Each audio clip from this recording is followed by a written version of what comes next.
leading to him driving off in a hurry and running over Celani Zungu. Ward 96 Councillor Tembelihle Makanya says he's aware of the allegations, however, there hasn't been any concrete evidence. And it is true. Even in the community meeting that we used to have with the community, people are raising this, that there are people who are selling water, which is water that's supposed to be free to the commuters, you see. And you are very against that. Police are investigating a case of culpable homicide, while the Ethekwini municipality is also conducting its own internal probe. Thabiso Koba, Eyewitness News, Durban. The state's second witness in the trial within a trial in the case of alleged underworld figure Vusmuzikat Madlanga has concluded his testimony after 6 days on the stand. Officer Phimisi Khobela conceded he did not follow every procedure in the SAPS regulation on crime scene management when they arrested suspects linked to the murder of Vereeniging engineer Armand Swart in 2024. Madlanga and his 4 co-accused face 25 charges, including conspiracy to commit murder and attempted murder from 3 separate incidents between 2022 and 2024. Dimakatso Leshuro has more. Counsel for Madlanga, Annelien van der Heever, confronted Sokhobela that he had no reasonable grounds to search the Mercedes-Benz Viano Musakekana was travelling in or his home without a warrant. See, I further want to put it to you, sir, that you had no reasonable suspicion that justified you searching that Viano at 8th Road. That your search of that vehicle was unlawful and illegal. Van der Heever also accused Sokhobela of not following crime scene procedures. So your evidence, sir, that you followed the law with precision, you're a commander that do things in the right way, is just not the truth. Sokhobela defended his actions, maintaining police had sufficient information to act immediately and that any departures from procedure were driven by the agency of preventing the loss of evidence and getting Gekana help as he was ill on the day of his arrest. Dimakatso Leshuro, Eyewitness News. A retired senior military officer has detailed how his wife's alleged involvement in a dodgy contract involving former National Assembly Speaker Nosiviwe Mapisa-Nqakula cost him his job. The High Court in Pretoria heard evidence from Noel Ndlovu yesterday. The former Major General is married to Nombasa Nchondwa Ndlovu, a contractor, accusing Mapisa-Nqakula of soliciting 4.5 million rand in bribes from her between 2016 and 2019 when Mapisa-Nqakula was Defence Minister. Khomotso Modise has more. Both retired Major General Noel Ndlovu and his wife Nombasa Nchondwa Ndlovu have testified that he was next in line for the position of Surgeon General in the SANDF as General Aubrey Sidibe was due for retirement. But Ndlovu has testified that before he could be appointed, he was placed on suspension because his wife was being investigated for her tenders with the Defence Force. He says when he returned in 2024, 4 years after his suspension, Dr. Nchaveni Mapaha, someone who was junior to him, had been appointed, and Ndlovu would retire a year later. The court has also heard about a meeting between former Defence Minister Nosiviwe Mapisa-Nqakula, President Cyril Ramaphosa, and former SANDF Chief General Solly Shoke, when Nzondwa Ndlovu claims the minister advocated for her husband's appointment, but Shoke was against it.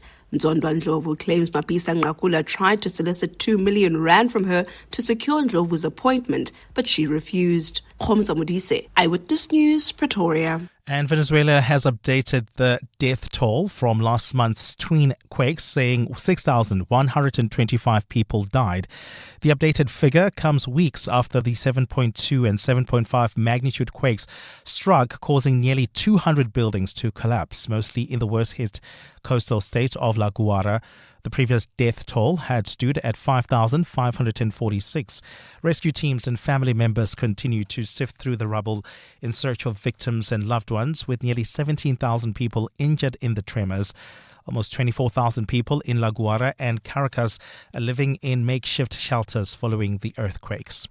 Gold is trading at $4,054.40 an ounce. The rand is at 16.52 to the dollar, 22.18 to the pound, 19.01 to the euro.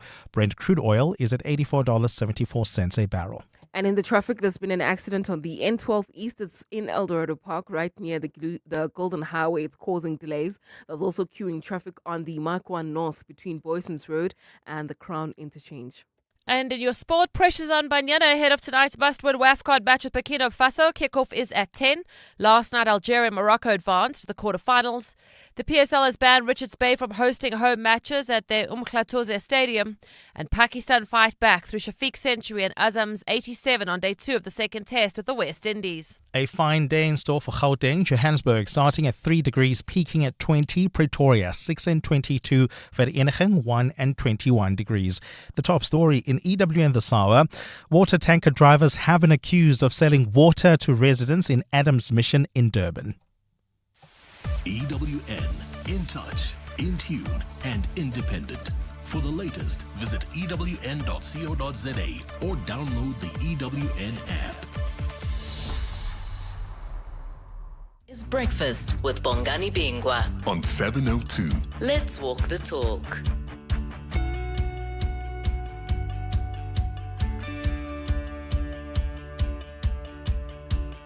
Seven minutes after 6 o'clock. Welcome to the program. It is a Tuesday. Gosh, we're on now the 4th of August, the year of our Lord 2026. Welcome to the program.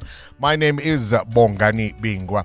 We start off the show speaking to the Member of Parliament for the Democratic Alliance, Glynis Breitenbach. She says, given all that we've heard at the Madlanga Commission of Inquiry about IDAC, perhaps it's time to scrap the thing entirely, right? The Independent Directorate Against Corruption, she says, is too institutionally compromised and we need to go back to the drawing board. Is that the right call, or are we throwing the baby out with the bathwater? We'll speak to her. And then I want to know from 702 Landers, have you been caught up in this Morita forestry collapse? It's turned out to be yet another pyramid scheme. They've got plush offices here in Sandton. They were meant to have an operation in Colorado in the US and are operating from China. Hundreds of millions of South African rands have been invested in this scheme and also scam. Some of the money locked in crypto. The idea was that you would purchase an investment in a woodland and you'd deposit X amount of money. Let's say you deposited a large sum and you'd get a payment out of it every single day. Now, many people who are weeping because they're getting nothing. This is Breakfast with Bongani Bingwa On 702. Let's walk the talk. 702 Breakfast with Bongani Bingwa is brought to you by BCX, helping South African organizations turn cloud, data, and AI investments into faster decisions, smarter operations, and measurable business outcomes. You're with Bongani Bingwa. 702 weekday mornings, 6 to 9 a.m. As always, I'm not alone in the studio. I have my esteemed colleagues, Amo Ramila and, of course, Muteo Khwarepe in the studio with me this morning. We've all heard of pyramid schemes, and there have been some that are famous over the years, and they always end in tears, I'm afraid. Years and tears, that rhyme not intended, it just came out. Thousands of people now weeping. I don't know if you've seen the videos on social media. Parents, mothers, fathers, people who've lost their life savings, who put their money into this. And I wonder, what is it about easy money that attracts all of us? I include myself in that. All of us, right? Like moths to a flame. What is it about easy money that makes us flies to a carcass? Your thoughts? I think most of us have already worked hard for our money, right? And you feel like, look, I've toiled, but I've saved, but I've invested. I'm still not where I want to be. If I could get an avenue to get me to where I want to be really quickly, that would be great. And that's when these things come in. These schemes where you need new members to pay old members. And if you're in late, then you end up not getting your money, like the Triple M pyramid scheme. I don't know if you remember that. Yeah. Sergi Mavrodi, I think it was. That big story. A lot of South Africans had actually put their money in there, and it froze just one day, and that was it. So this particular scheme, Amo, just go with me, right? Mm-hmm. And I hope you haven't heard much of it, because it'll work better if you don't know it. They were investing in a woodland, Okay. a forest. You with me? Yeah, I'm with you. And this forest was supposed to give them carbon credits. Okay. It was that vague. And so let's say you put in 20K, right? You wouldn't get, unlike traditional pyramid schemes, 40K up, the next day or whatever it may be. Yes. If you put in 20K, let's say, they would guarantee you a daily payout for a period of time. In the end, of course, what you would recoup would be substantially more than what you gave in. But this would unfold over a period of time. Their unique promise was daily withdrawals.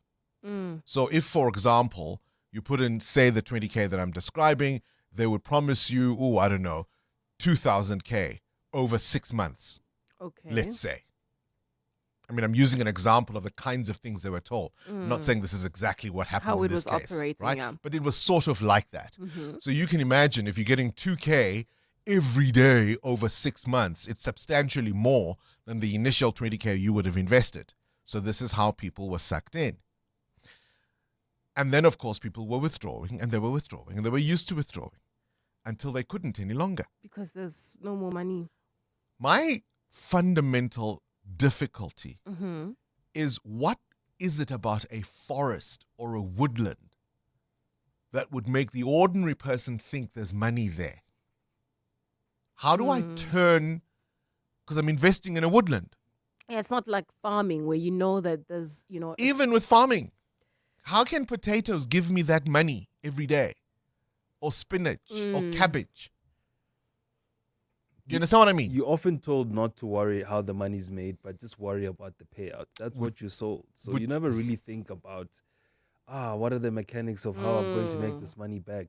First of all, you probably don't even understand how that works. So you're just happy to be getting the payout. Ehlathini, I'm going to get money because I'm investing Ehlathini. You're using too much logic. A forest. This is what the people are starting to think about now. The people who've Just lost think all about the how money. much money you're going to make. Yeah, that's what they're thinking about now.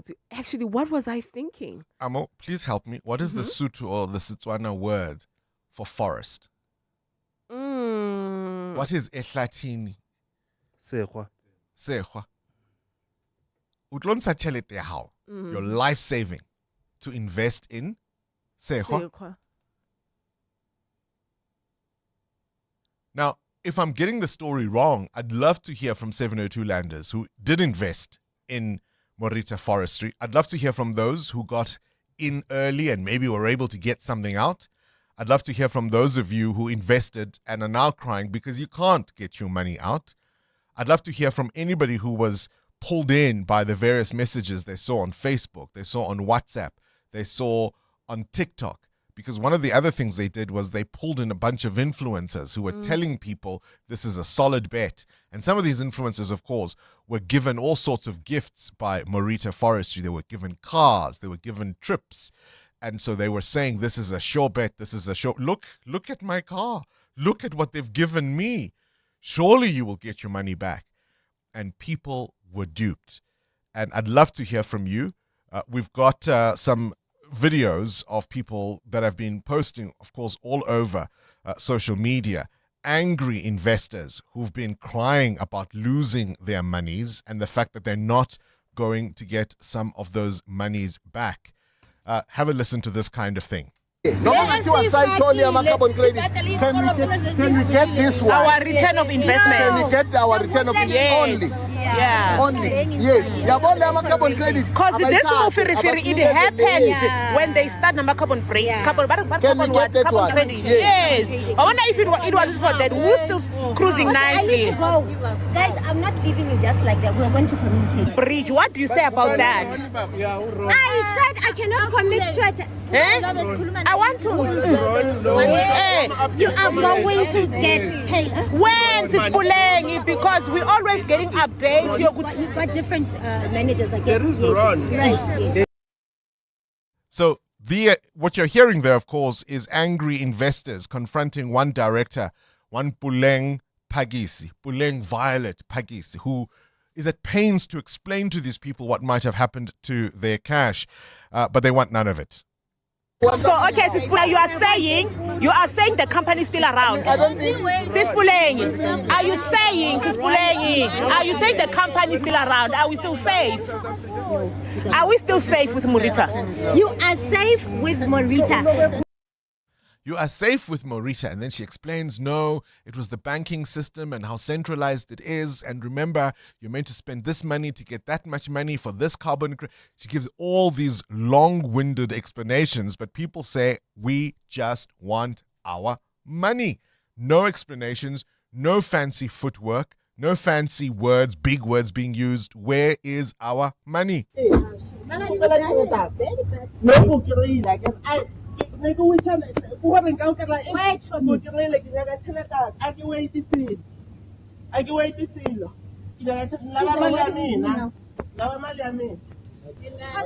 explained it.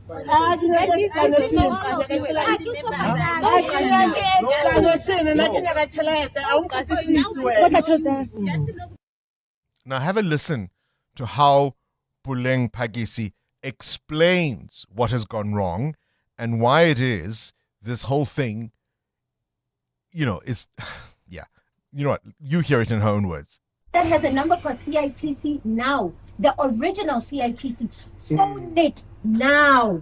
Okay. Phone it now. Don't do it later. Don't ask me questions. Okay. I'm very disappointed in you to me. problem. Because to me, you and I have been talking in here. We've been doing training. I know. We have done lives. With you, yes. And this is what you do to me. But anyway, let's not have a dialogue. No, it's fine. Let's not have a dialogue.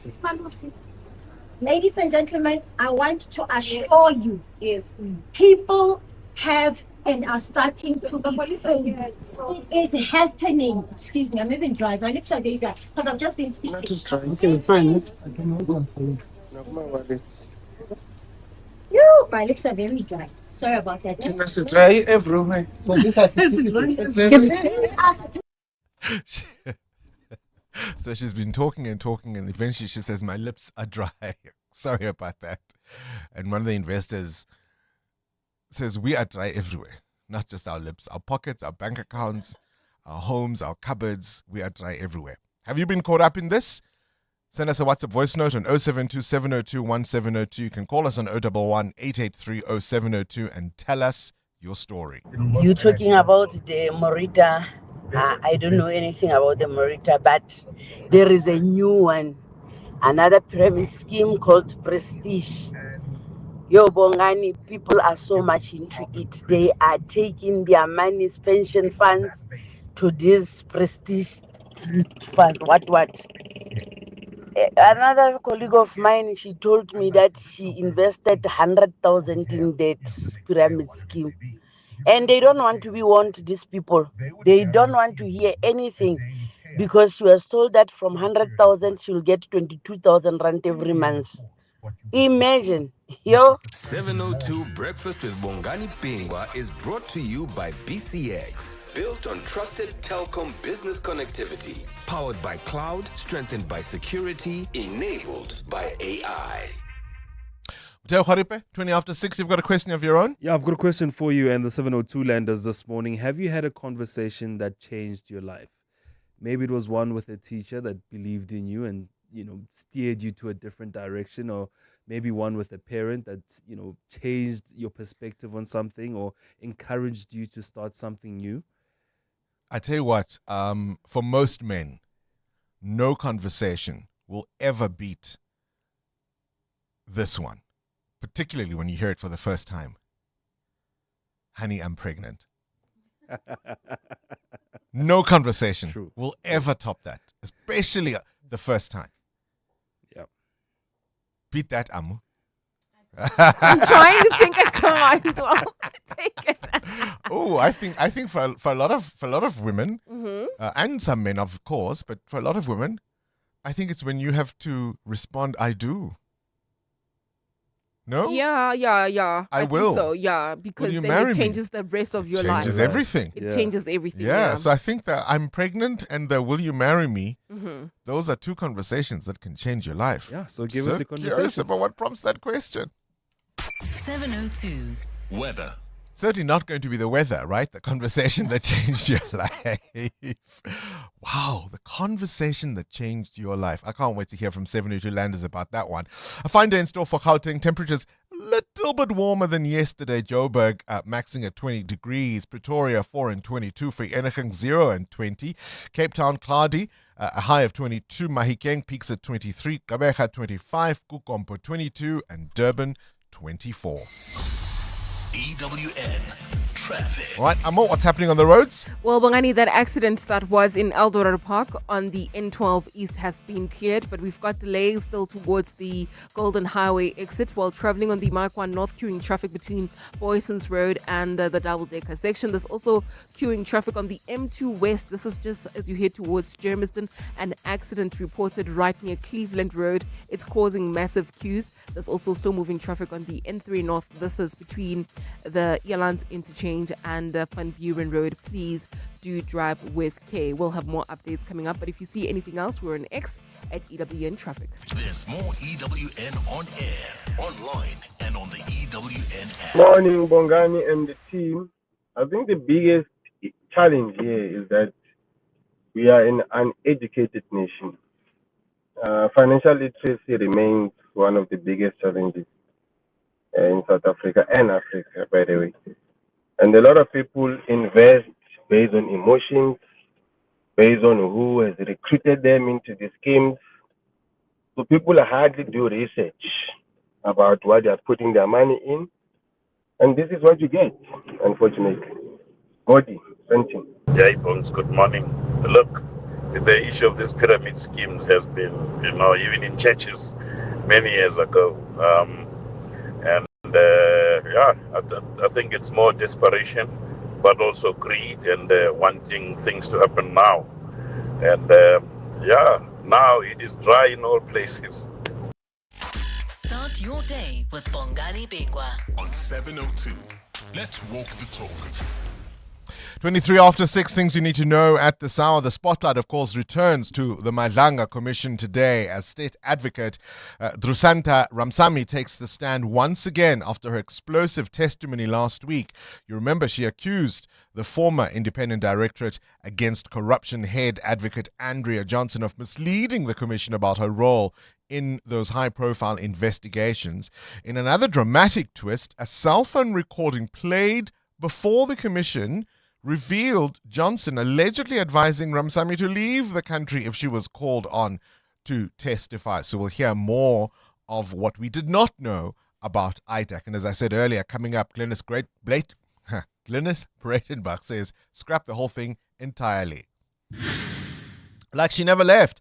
After years of silence and perhaps growing concern by some of her supporters, one of Myanmar's most prominent political figures has finally had a confirmed meeting with an independent international organization. Myanmar's detained former civilian leader and Nobel Peace Prize laureate Aung San Suu Kyi met with a representative from the International Committee of the Red Cross yesterday, raising fresh hopes after years of uncertainty around her health and whereabouts.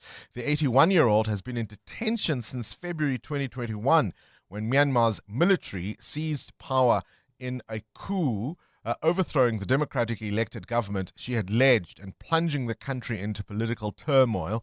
Since then, her exact location and condition have remained largely unknown, with repeated requests from regional leaders and international envoys to see her going unanswered. We'll get more details from Adam Gilchrist in the World View. Heading to the pumps tomorrow, well, it could be good news or a nasty surprise, depending on what you drive, right? So the Department of Mineral and Petroleum Resources announcing the fuel price adjustments for August. Mixed fortunes for motorists. Drivers filling up with 93 and 95 octane petrol, enjoying some relief. Petrol dropping by 52 cents a litre. But for diesel, it's going to be a different story, I'm afraid. A steep increase. R1.23 and R1.38 per litre, depending on where you are in the country.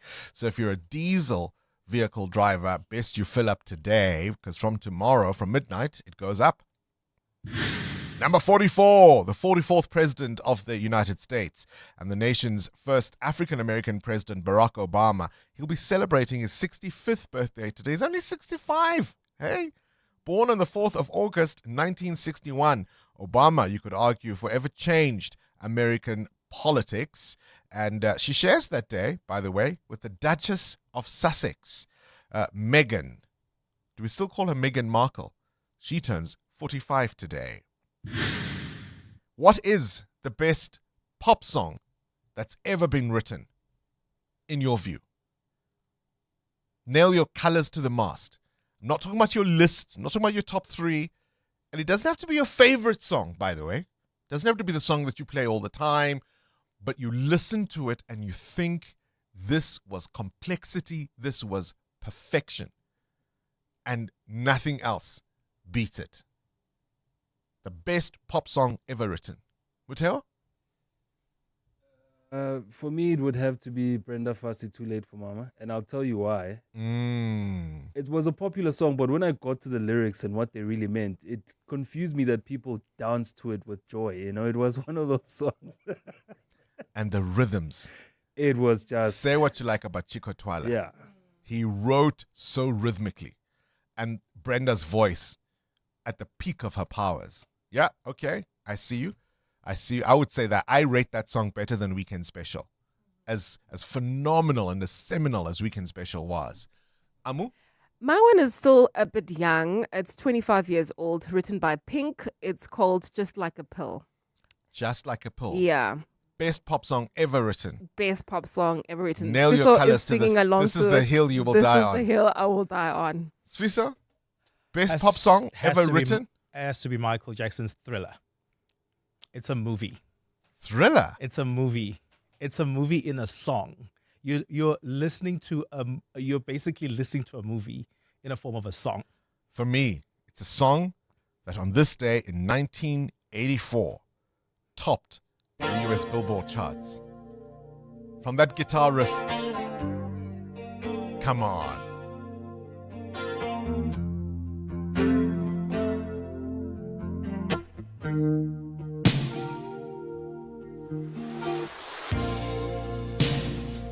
On this day in 1984, Prince struck musical gold as Purple Rain, the album, doubling as the soundtrack to the iconic film of the same name, soared to number 1 on the US Billboard charts.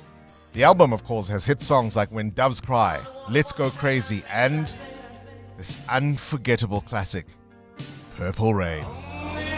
What for you is the best ever?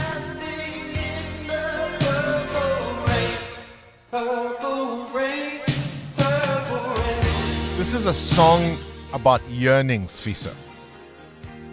He says, I never meant to cause you any sorrow. I never meant to cause you any pain. He goes on and he says, I never wanted to steal you from another.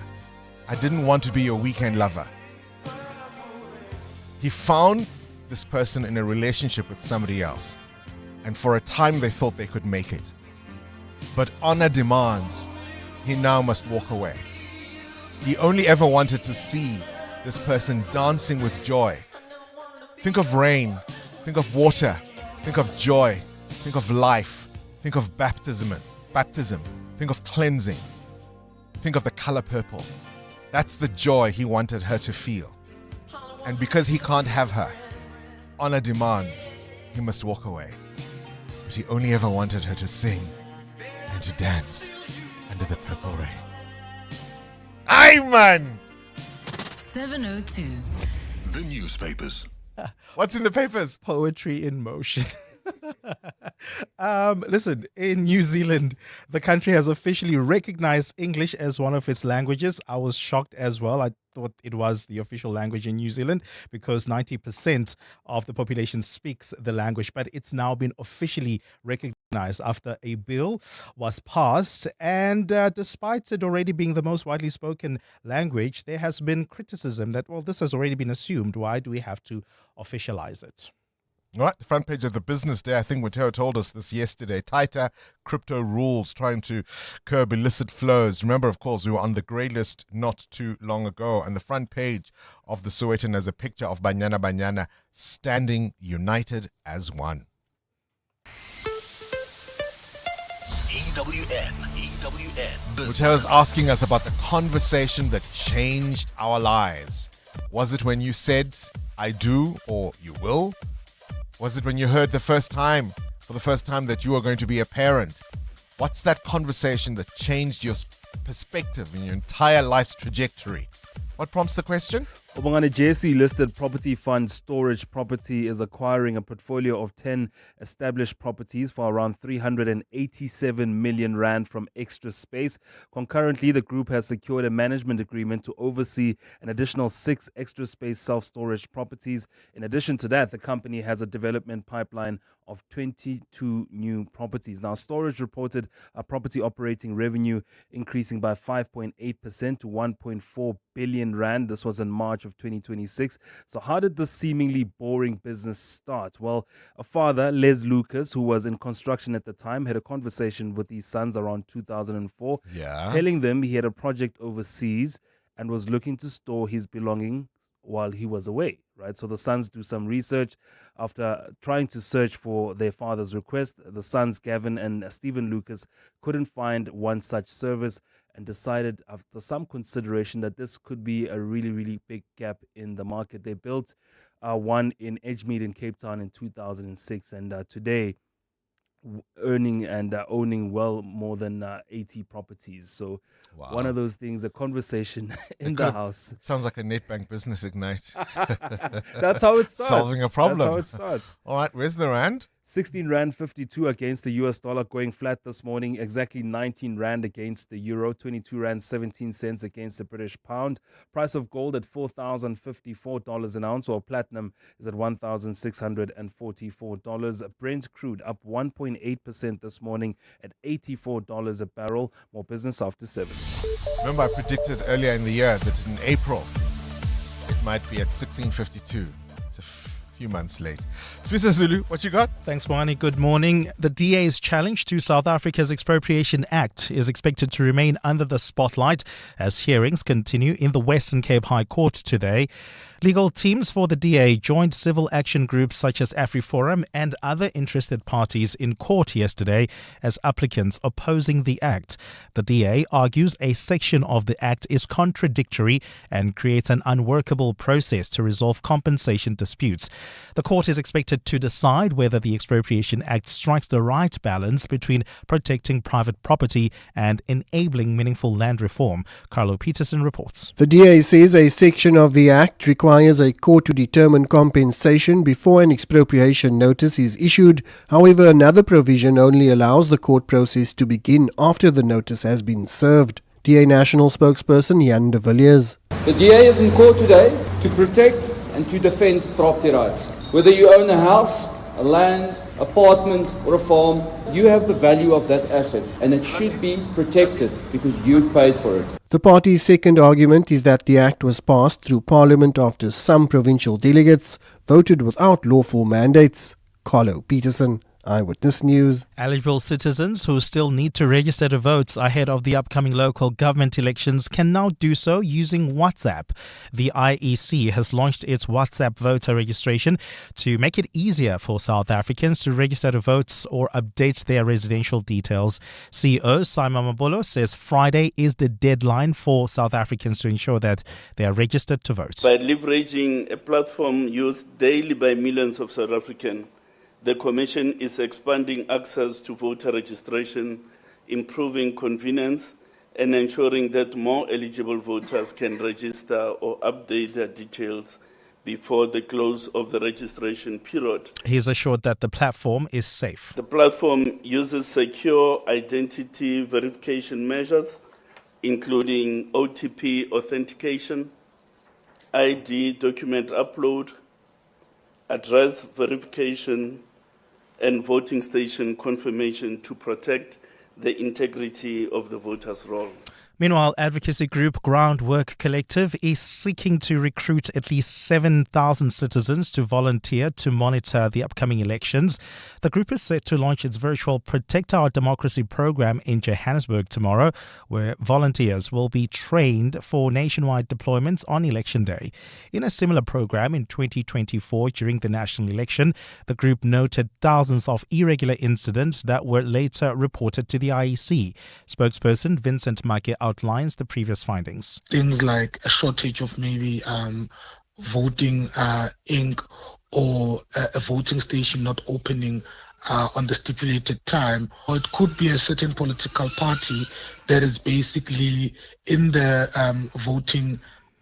A fine day in store for Gauteng. The temperatures are at lows of 1 and 6 degrees, peaking at highs between 20 and 22. And in the traffic, we've got delays on the N3 North. This is in the Spruitview area. This is between Leondale Road and Heidelberg Road. There's also queuing traffic reported along the Markwan North between Boysons Road and Carr Street. The top story this hour, the DEA's challenge to South Africa's Expropriation Act is expected to remain under the spotlight as hearings continue in the Western Cape High Court. Cloud adoption is no longer the differentiator. Business value is. Today's leading organizations need more than technology platforms. They need better visibility, faster decision-making, and the agility to respond to change. BCX connects cloud, cybersecurity, managed services, AI, and trusted telecom business connectivity into one intelligent ecosystem that helps organizations improve operational performance, strengthen resilience, and create measurable business outcomes. BCX, Connected Multi-Cloud, Intelligent Business. BCX enables businesses. Visit bcx.co.za. Looking for secure, modern apartment living in the heart of Johannesburg? Welcome to Jewel City, owned and managed by Itemba Property Management, part of the Diversity Group. This vibrant residential precinct in the Joburg CBD offers quality rental apartments designed for comfortable city living. Choose from a range of well-maintained apartments with convenient access to shop, transport routes, and everything you need close to home. At Jewel City, safety is a priority. The precinct features controlled access, 24-hour security, CCTV monitoring, and visible security teams throughout the neighborhood, helping residents feel more confident as they move around day or night. Discover Jewel City and find your next home with Itemba Property Management. We saw it on our route for the walk the talk, and it looks absolutely amazing. Visit jewelcity.co.za or itembaproperty.co.za for more info. Chamberlain now has 10 branches throughout Gauteng and a new branch in the East Rand in September. With 36,000 items in stock 98.5% of the time. Our available and knowledgeable staff are ready to help you. Big on stock, strong on service, built on values. Chamberlain, famous for hardware since 1903. 702. WhatsApp Bongani on 072 702 1702. Good morning, Bongani and your team. Yeah, look, our people are duped, and because they don't understand what they were even investing at. You can even hear Bongani when they talk to we want our return of investment. They are not talking to ROI in the sense of, the gains of that investment. They are saying return our investment. The money that we gave you, that we've invested, please return it. That's their understanding of return of investment. And these people are taking advantage of our people's lack of financial literacy, honestly. Simon Centurion. Good morning, Bongani and your team. Yes, Bongani, these schemes, these pyramid schemes, people just don't learn. You play stupid games and you'll win stupid prizes. I mean, people just never learn. I mean, almost every month you read about people being swindled out of their pensions in romance schemes and things like that. And people just carry on doing these things. I don't know. Like the guy said, now it's dry in all places.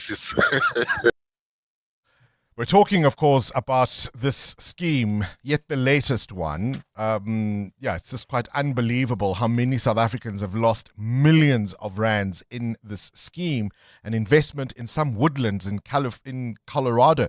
Benny, you're in Sandton. How much did you lose? 300K, 300,000 South African rand. What do you mean? And you're laughing. Let me tell you about this. There's always a bait, and these stories of the Ponzi schemes. It's given to you by either a family friend, a member of family, a close friend of yours. That's the bait, because you see their investment growing and they are cashing out, and that's how I fell for mine. a close family friend came to told me about this Ponzi. The name of the Ponzi scheme is Kept Fund. Kept, as in keeping, Kept Fund. I invested 300,000 rand, and you are told to go deposit these amounts of money in someone else's who has invested. When I got to the cashier's desk in FNB, I remember she told me, there's always a catch. Don't deposit this money. I nearly fought this girl. I nearly reported her to the manager of that branch. I said, it's none of your business. I believe in this. I've seen people catching out. That's why you shouldn't stop me from depositing this 300,000. Same day I deposited 300,000, another person cashed out that I know to the tune of 400,000. So there's always a bait. There's a bait. Either a close family friend, a close friend of yours, a member of family, or a colleague in the office. So it stops you from disbelieving that this is fraud or this is a scam. So to be clear, you invested in a different Ponzi scheme. It wasn't the Marita Forestry one, but the principle is the same. No, this is a local one here in Joburg, and the name of that Ponzi scheme is Kept Fund. I did that Kept Fund, KEPTFUND. And the guys that introduced me to Reese, they cashed out. That's why nobody on net could convince me that this is a scam. The lady at the counter in FNB told me, there's always a catch. I just didn't want to listen. It's just about what I want to get from this investment that caused me to lose that amount of money, such volume. Listen, Benny, you can laugh about it now, I suppose, and sometimes what can you do? You either cry or you laugh about it. 300,000 he lost, and that's how they get you, right? Through a network of trusted individuals, be they social media influencers or people in your circle who, of course, almost always invariably cash out before you do. EWN Sport. Well, I'll tell you what, Cindy Paluta, very good morning to you. Let us hope that at WAFCON, Banyana cash out on something, right? Absolutely. It's a huge game for them tonight. To make it to the quarterfinals, they have to beat Burkina Faso and hope that Ivory Coast at minimum draws with Tanzania. There's a lot on the line as the top four at WAFCON qualify for next year's World Cup. Midfielder Magolang Matau. One thing about tough times is that they will bring you guys together, and I think we needed that as Banyana. But one thing about this rough patch that we've been through, nobody has ever questioned our ability to actually do it. So I think the silver lining is that it has brought us together and everybody has seen what we're able to do when we're together, and hopefully we bring that into the next game. Kickoff is at 10. Last night, Morocco advanced to the quarterfinals despite a goalless game with Senegal. Algeria also advanced after a 2-0 win over Kenya. It's the MTN 8 quarterfinals this weekend. The fixtures announced. Orlando Pirates will host Durban City at Orlando Stadium on Saturday at 3. Mamelodi Sundowns will host Polokwane City in the night at 8. On Sunday, AmaZulu entertains Kakune in the afternoon game. After that, Kaizer Chiefs hosting Arrows at FNB at 6. Meanwhile, Richards Bay and newly promoted Milford FC have been forced to find a new home venue after the PSL suspended fixtures at their Umhlatuze Stadium for the next 4 weeks. The ban comes after the PSL inspected the venue. English Premier League starts in less than 3 weeks' time. The defending champions Arsenal had their bid for Newcastle captain Bruno Guimaraes rejected. Newcastle want to keep the 28-year-old who still has 2 years on his contract, while Chelsea confirmed the signing of Jordan Henderson on a 2-year deal. This in a bid to boost the side with experience. They also signed Danny Welbeck in the same window. Tottenham Hotspurs have shown interest in signing Cody Gakpo from Liverpool. And in cricket, Pakistan fighting back day 2 of the second test after the West Indies were 344 all out. Pakistan were 266 for 2 at stumps. Shafiq is there on 107.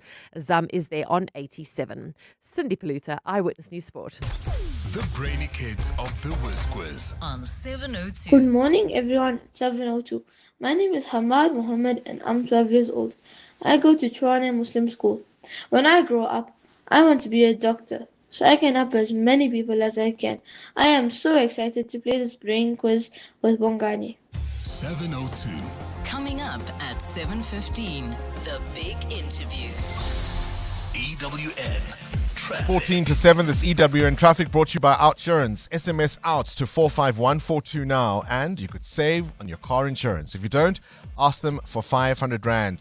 There's a crash on the M2 East. Amu? That's correct, Bongani. It's in the Cleveland area, right near Cleveland Road. It's causing heavy delays, so heading towards Germiston could be a bit problematic this morning. Please try to use the N17 rather through South Crest. If you're traveling on the N3 North, the Alberton Spruitview area, delays between Heidelberg Road and Leondale Road. There's also queuing traffic in the east of Joburg. This is along the N3 North heading towards Bedford View. That's between the Elands interchange and the Geldenhuys interchange. So if you're heading towards Bedford View, do expect about a 20-minute hold up there, and drive with care. We'll have more updates coming up. Stay tuned. There's more EWN on air, online, and on the EWN app.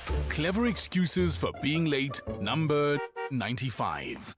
I had load shedding and couldn't charge my phone, so I didn't have an alarm.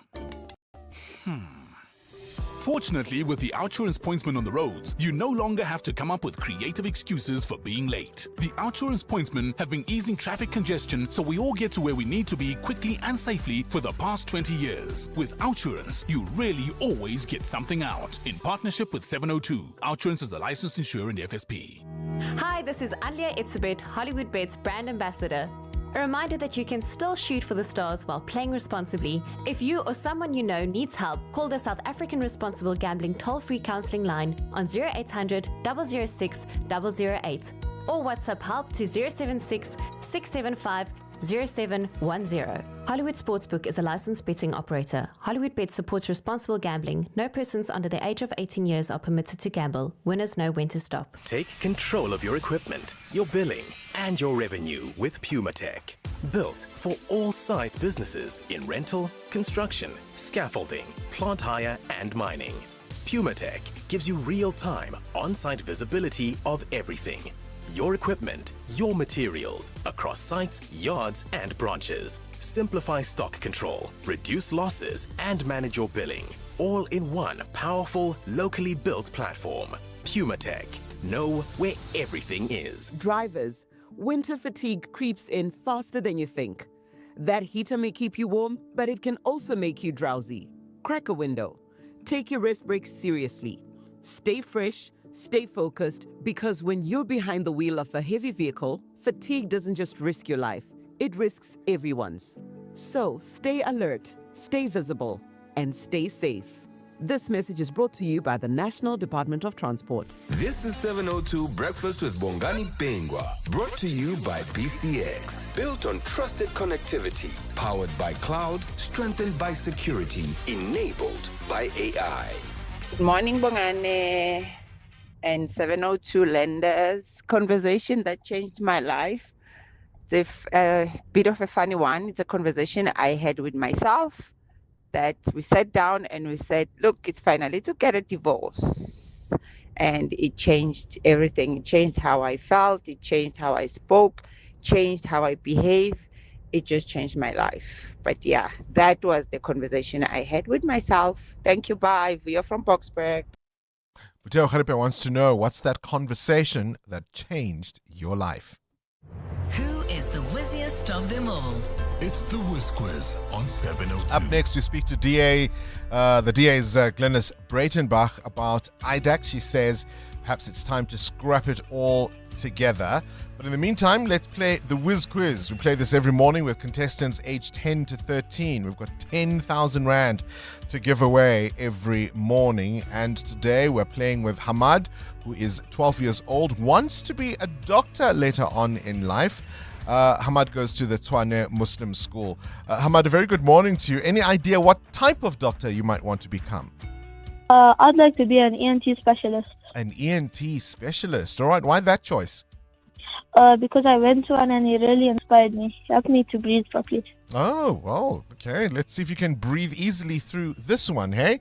KG, start the clock. What is the world's longest river? The Nile River. Correct. Complete the saying, where there's smoke, there's what? Fire. Correct. What is 8 times 9? 8 times 9 is 71. 72.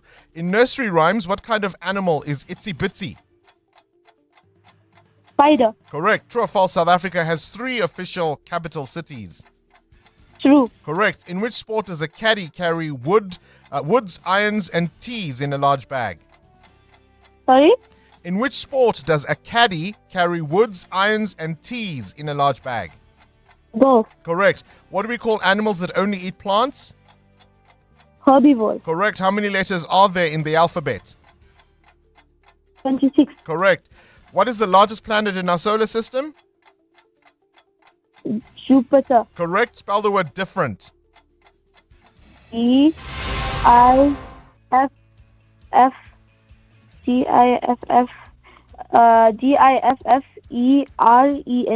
That is correct, but not in time, I'm afraid. Not in time, I'm afraid. I think you may trip yourself for the 8 times 9 question. 72, you missed it by 1 there. But nonetheless, not a bad round. Hamad, you walk away with 800 Rand. 800 Rand, a very credible score. Very well played there. And good luck with your ambitions to become an ENT specialist. Kids aged 10 to 13 can play the Whiz Quiz. You simply go to Prime Media Plus, enter your details, and we could be calling you. The Brainy Kids of the Whiz Quiz. On 702. Current events, developing stories, Tough questions. your voice making a difference.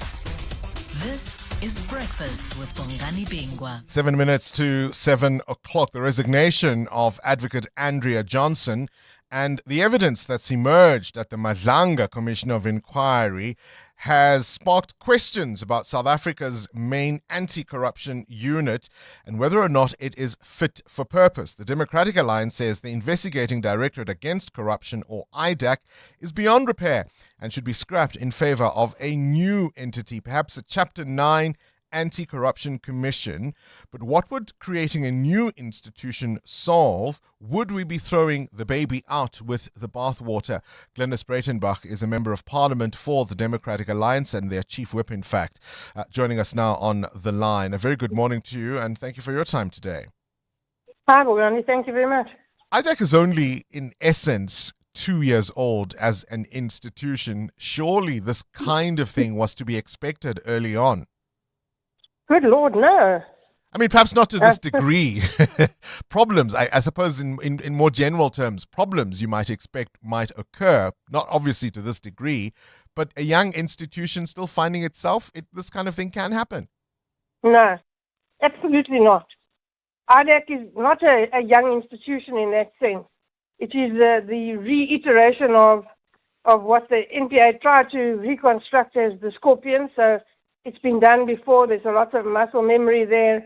Everybody knew what their job was. It was populated by policemen and prosecutors from the Hawks and other specialist units, and prosecutors from the NPA. So nobody was in any doubt about what their job was. And the job of a prosecutor and a policeman is to behave ethically, 100% ethically and fairly at all times, to avoid giving in to political pressure, to overtly reject political pressure, and to not abuse the institution for political gains. This is nothing new. So there's no room for this kind of mistake. This isn't a mistake in IDAC. It's not a mistake. So let's go back to how you exited the NPA yourself and all the machinations in the state capture years. I mean, can we have it both ways? If we accept that the NPA institutionally and everything that to do with it was hollowed out in those years, surely this is the kind of result that comes much later. It is the result of the hollowing out of both institutions, the National Prosecuting Authority and the police. And it has been the case for the last 12 to 14 years. And we've been lamenting that fact for that length of time. My own exit from the NPA was because I refused to give in to political pressure. And I said I wouldn't do what I was required by them to do. And we all know what happened there. But eventually I was vindicated. And that is what is expected of all prosecutors. Every prosecutor takes an oath of fealty to the Constitution. So you cannot give in to illegal instructions. You cannot give in to political pressure. There may be consequences for not doing it, but those are the consequences you must bear. Have you been surprised at just how much of a mess IDAC has been? in? No, not at all. I'm surprised that the personalities involved have plumbed the depths that they're now plumbing, but I'm not surprised that it hasn't worked. Since its inception, the Democratic Alliance has not been a fan of IDAC. We voted for it to be, established, but we said at the time that it's too little, too late, it's not going to work, and it cannot be housed within the National Prosecuting Authority. It will be beset with problems, and we were correct, it is beset with problems. So we have always advocated for an outside institution, a Chapter 9 institution, to prosecute and investigate grand corruption and organized crime, and particularly a Chapter 9 institution, so that it has complete independence, so that it's not available or vulnerable for this kind of political pressure. Do you have no faith in the current leadership of the NPA, in particular the National Director of Public Prosecutions, Advocate Andy Mutibi, to fix some of the rot we are hearing about at IDAC? Andy Mutibi is a fine man. He did a great job at SIU, and I'm sure that he's doing his absolute best at the National Prosecuting Authority. I'm also sure that he wakes up in the morning and says, what the hell happened? Because there's nothing that would have prepared him for the mess that he has inherited. And he's there for 2 years, then he has to retire, and he'll be 65. And in 2 years, he cannot, and 6 months already gone, so he's got 18 months. This cannot be repaired in 18 months. It needs a systematic and institutional and legislative reform. It cannot be done by a couple of training courses and a lifestyle audit or two. There are huge systemic problems within the National Prosecuting Authority. IDAC must be disbanded. It is fatally tainted in my view. Cannot come back from this. No one can have any faith in it, and it will have no credibility going forward. So every single case it investigates will be scrutinized under this lens. There's no future for IDAC. So the National Prosecuting Authority needs serious legislative reform. You talked about the independence of a Chapter 9 commission, an anti-corruption commission as you envisage it, but the personnel who would presumably then staff it would be many of the same people. How would that structure make sure that the kinds of things we are hearing at the Madlanga Commission of Inquiry at the moment never recur? No, the people who would be involved in the setup of such a commission would not come from the National Prosecuting Authority. There are many people out there who have left the National Prosecuting Authority because of the political machinations. There are many policemen who have left the police because of the political machinations. Those people are available to come back and populate an institution that conducts itself with ethics and integrity. And those are the people that will populate that institution. You sat on the ad hoc committee, or you sit on the ad hoc committee that's investigating much the same issues as this commission of inquiry. And I'm reminded of some of your questioning, based, of course, on the charges IDAC had preferred against particular individuals. Do you look back on that now with perhaps some regret, in the sense that perhaps you'd also been pulled by the nose? No, not regret. Certainly, we were clearly there was a network of individuals who were doing their best to mislead us.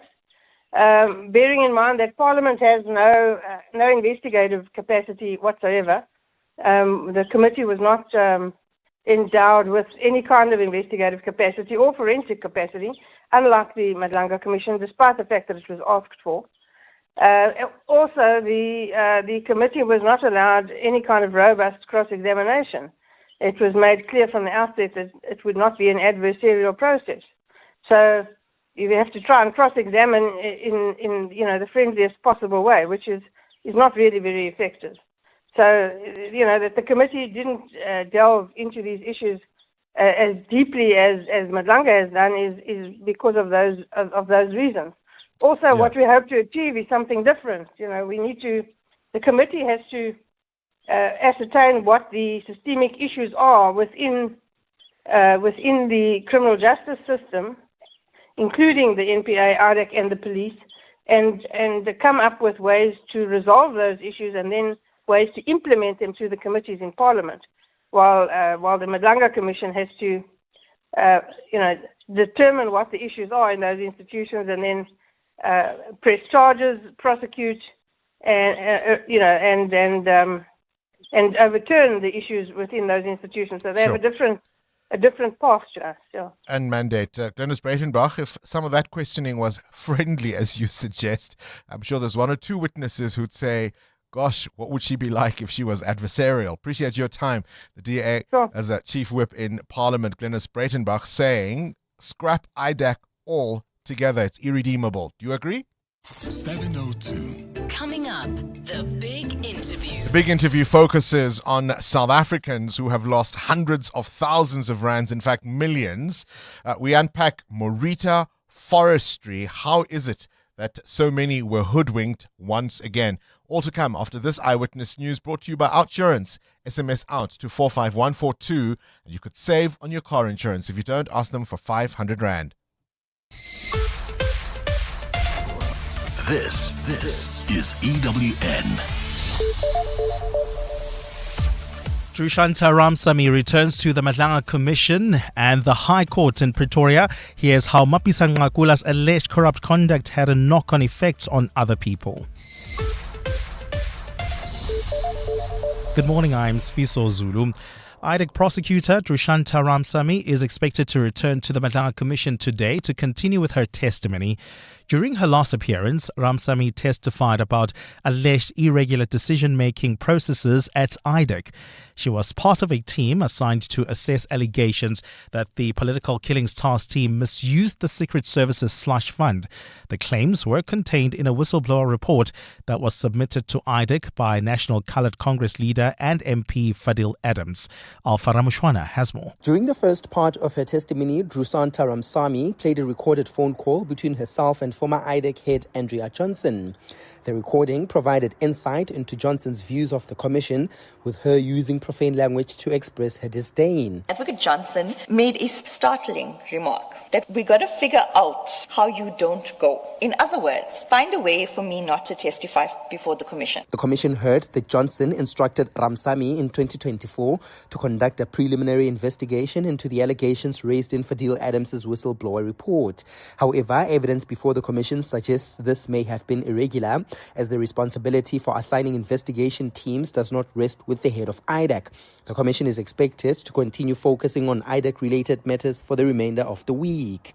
Alpha Ramshwana, Eyewitness News. The state's third witness in the murder trial of alleged underworld figure Vusmuzikat Matlala and 4 others is set to continue his testimony in the Johannesburg High Court this morning. Police officer Tumelo Totsesi yesterday corroborated parts of Captain Pimi Sekgobela's evidence, who was the lead officer during the arrest of accused one Musa Kekana. Last week, the defense alleged Kekana produced hospital records to support claims that he was assaulted, tortured, and even suffocated by police during his arrest. Tetsi has denied those claims in court, adding instead that Sekgobela informed Kekana of his constitutional rights despite the defense claiming otherwise.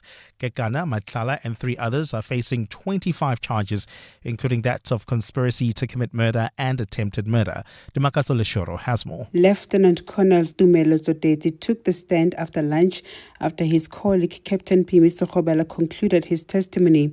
Tsoteti confirmed that after Kekana and Michael Dawu were arrested, they were first told what they were being arrested for, and that is the murder of Vereeniging engineer Aman Swart.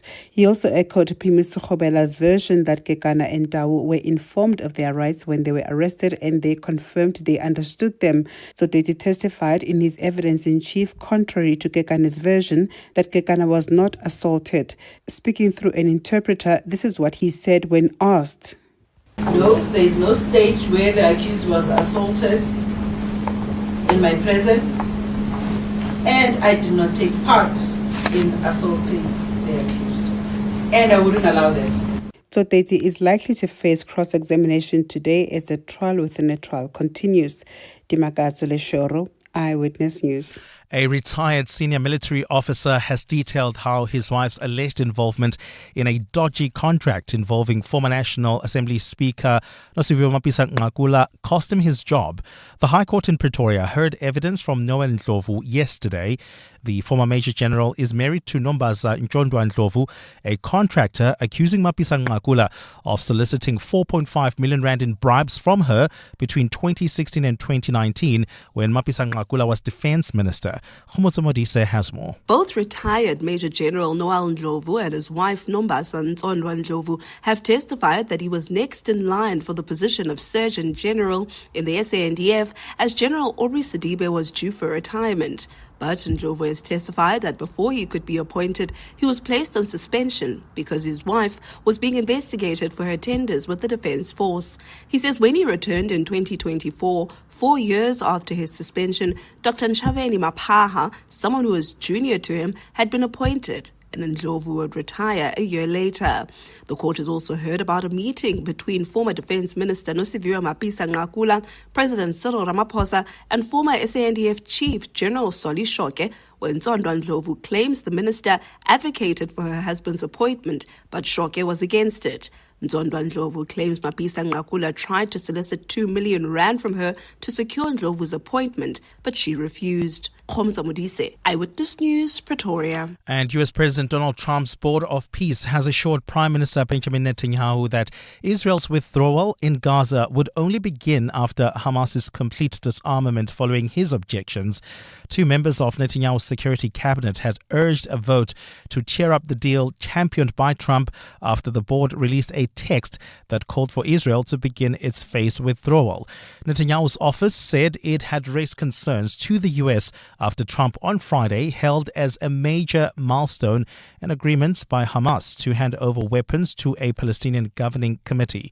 Hamas says that it is adhering to what was agreed upon regarding the implementation of the second phase of the ceasefire agreement, including the commitments of all parties. Gold is trading at $4,065.06 an ounce. The rand is at 16.51 to the dollar, 22.16 to the pound, 19 rand exactly to the euro. Brent crude oil is at $84.95 a barrel. And in the traffic of God, a major accident reported on the M1 South that happened near Marlborough Drive. It's causing heavy delays coming out of the Baku interchange. And then there's still that one that happened in Cleveland along the M2 East, right near Cleveland Road, slowing down traffic. And in your sport at WAFCON, Banyana have to beat Burkina Faso tonight at 10 o'clock and hope Ivory Coast does the same to Tanzania. Last night, Algeria and Morocco advanced to the quarterfinals. Arsenal had their bid for Newcastle captain Bruno Guimaraes rejected, and the Springboks arrive in Argentina expecting their toughest test of the year so far in Buenos Aires. A fine day in store for Gauteng. The temperatures will peak at highs between 20 and 22 degrees. The top story in EW and the SAWA. IDAC prosecutor Trushanta Ramsamy is expected to return to the Madlanga Commission today to continue with her testimony. EWN, in touch, in tune and independent. For the latest, visit ewn.co.za or download the EWN app. Deciding to ignore the DIY instructions may only cost you a few hours, but deciding to stay with your current car insurance could be costing you thousands of rands in savings a year. Without insurance, 48-year-old Adam saves an unbelievable 1,803 rand a month on his 2020 Audi Q3. Switch to Outsurance and you too could be one quote away from having more money in your pocket every month. SMS out to 45142. That's out to 45142. Outsurance is a licensed insurer and FSP. T's, C's, and information online. You're listening to 702 Breakfast with Bongani Bingwa, brought to you by BCX, technology that helps organizations move forward. This is Breakfast with Bongani Bingwa on 702. Let's walk the talk. 10 minutes after 7 o'clock. So we just spoke to Glynis Breitenbach, who is talking about IDAC and says scrap the whole thing entirely. Come up with an independent body separate from the National Prosecuting Authority.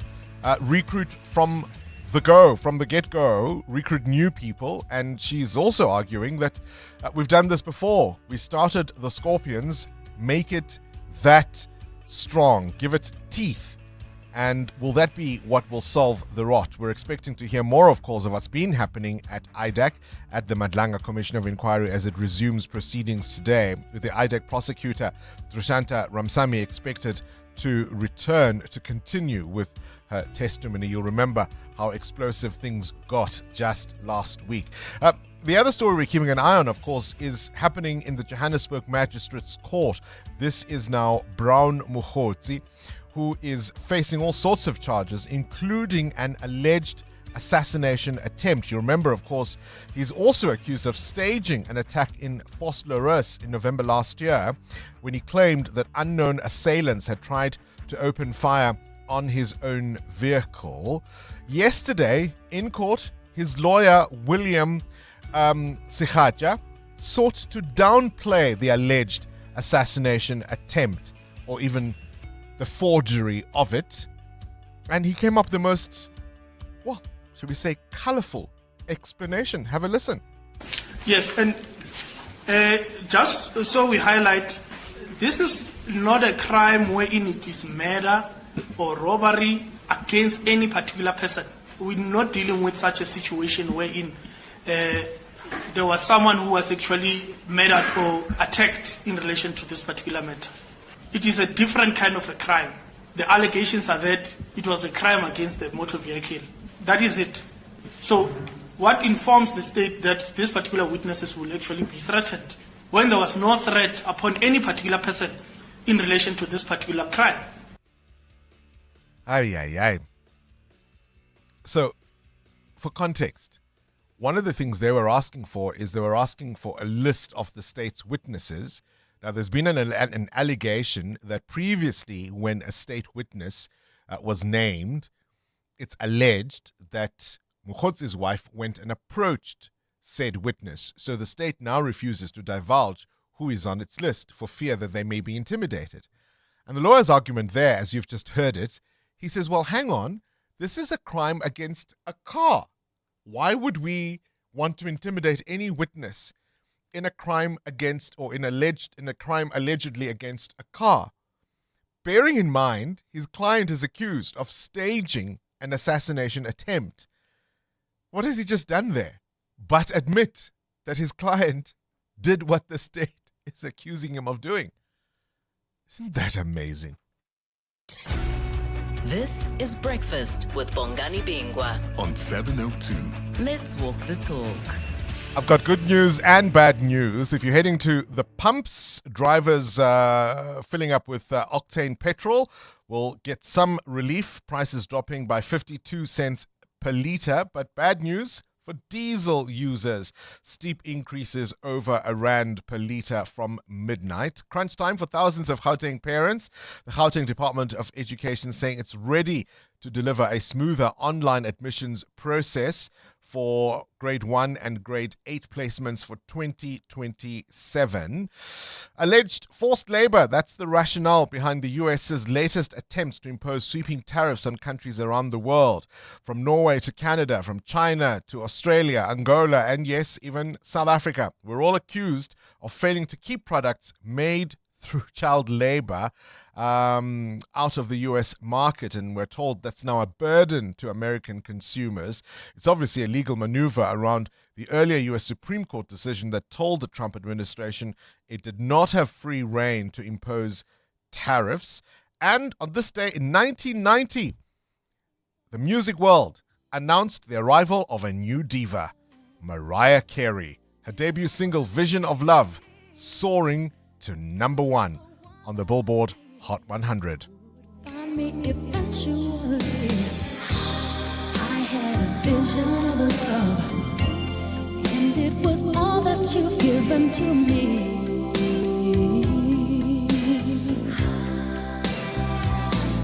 Right through the nights, but so alone, suffered from alienation. Carried the weight on my own, had to be strong. So It was the first of 19 number 1 hits. 19 number 1 hits. What a career she has had. The Beatles, of course, have 20. Mariah sits there amongst the very best of them with 19. And this was the first on this day in 1990. 702. Up next, The Big Interview.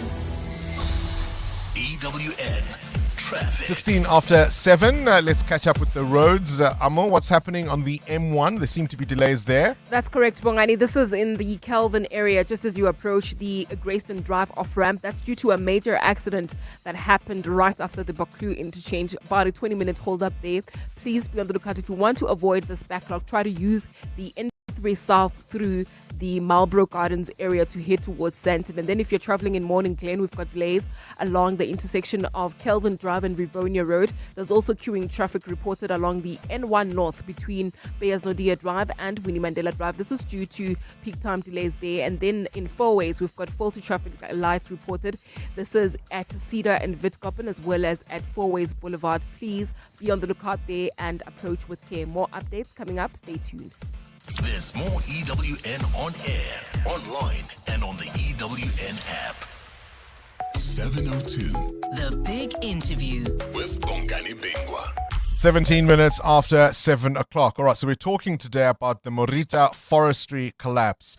Thousands of South Africans losing their millions, placed hard-earned savings into what looked like a promising investment. And then, as so many have discovered, when they invest in Ponzi schemes, they will never see the money again. This was meant to be an initiative that was also, it was essentially investing in a tree planting activity. It had to do with woodlands in Colorado, in the US. And the idea was for people to invest monies and get daily payouts that would in time far exceed their initial investments. And as with these things, they often run dry. Joel Cedrus is a journalist at Ground Up and has been tracking this story. Joel, a very good morning to you and welcome to 702 Breakfast. Good morning, Bongani. Thank you. Please I'll ask you to explain just exactly what was Morita Forestry to those people who bought it. Yeah, so I think you nailed it. Morita Forestry was an investment specifically targeted towards South Africans, and you were investing in what they called a woodland investment. So you could start with anything from 350 Rand up until 320,000 Rand. And what they promised you was a fixed return every single day for up to a year. But obviously there were no woodlands that you were investing in. There was no forestry business at all. It was actually a pyramid scheme that used the deposits of victims to pay those that were in the scheme earlier. But what was particularly interesting was that it used a payment platform like your Yoko or your PayFast. But this payment platform was Chinese run. That its sole purpose was to then move the money offshore through cryptocurrency. Just explain to me, I mean, as a layperson, I may not know how forestry businesses work. I may not understand even what a woodland is. I think that's not a word we use all that commonly in South Africa. What did people think they were actually investing in, and why did they think it would be so lucrative? So the influencers that marketed the scheme to victims in South Africa, they explained how the scheme works. So one of the things they said was that by investing in a woodland, you are profiting from three things. You are firstly profiting from the products that the tree produces. You are secondly profiting from the oxygen that the tree produces, and then they start talking about the carbon credits and the carbon dioxide and things like that. So people were convinced that this is what they were investing in. Profiting from oxygen? Yes, exactly. And in one of the YouTube videos where they held a influencer event, so the top people that were part of the scheme were teaching those that were lower than them how to market the scheme to victims. And they were explaining that you need to tell them that they're investing in oxygen, and oxygen is something that we all need. And that is how the the scheme makes money. But you can't sell oxygen. I mean, as you and I so well know, Joel. No, exactly. But unfortunately, because the scheme was promoted by influencers and people you trust, people unfortunately just believed it. Goodness me. I mean, and of course, are you saying that the role of social media influencers in particular was quite useful in attracting would-be investors? Yes, no, exactly. And it is actually something that the operators of the scheme actually recognized. So in the early days of the scheme launched in August of last year. In the later days of August, the scheme started offering payments to influencers. So for every video that you make, you get a payment. For depending on how many likes you get, you'd get a payment. And that was how they then used influencers to go and promote the scheme. And many of these influencers have hundreds of thousands of followers. The videos that they made on Marita Forestry received millions of views. So influencers played a massive role in actually getting the scheme to market and getting victims into the scheme. Now, you were able to track some of the monies and some of the spend on this scheme. To give me a sense of how much money was invested here. Yes. So what I was able to do was I was able to look at one of the cryptocurrency wallets that they had used. That cryptocurrency wallet was created, and within 3 days of its creation, it received 39 million rand. Then after tracing that the wallet through, because the cryptocurrency, the blockchain is public, so you're able to go and you're able to trace where the money went from there. I then found that all of that cryptocurrency landed in one central hub. That hub received over 330 million rand at that time. And so as we sit here, as you and I are talking, it could be substantially more. Yes, and also that hub was only created in May of this year. So we don't even have a snapshot as to what had happened before May. Remember, the scheme has been in existence since August. So there's a huge amount that could be unaccounted for. And then the taps ran dry. Yes. So over the past month, they actually hosted various specials, trying to sort of maximize the amount that they can now get from victims. And then over the past week, the scheme just stopped paying out. And over on social media, they started posting sort of posts saying that no, the scheme is in a auditing process. Auditors are looking at the scheme, and that's why withdrawals aren't happening. They also said they're making various upgrades to the scheme, but in reality, they were busy siphoning the money out, and they were just delaying the process of people going and reporting the scheme. Joel, I've seen explanations from a supposed director, Wanpuleng Violet Pagisi, trying to explain to investors and reassure them that their monies are in fact still safe. Who is she, and who are the people behind this thing here in South Africa? Yes, so Puleng is actually the listed director on the CIPC company. So on CIPC, there is a registered company. It's called Marita Forestry Environmental Friendly, and she is the sole active director. But the reality is that South African company is not actually the company that is receiving the money. So when you make a deposit onto this platform, you have two options. You can either deposit via the bank or via cryptocurrency. Now, when you go through the bank account that the scheme asks you to pay into is not the bank account of this South African company. It is always a mule account with a personal name. So her role was sort of just to be a face for the company, and to sort of give people someone to blame once this whole thing shuts down. But the reality is she does not actually control the company. The company is controlled by a syndicate operating from China.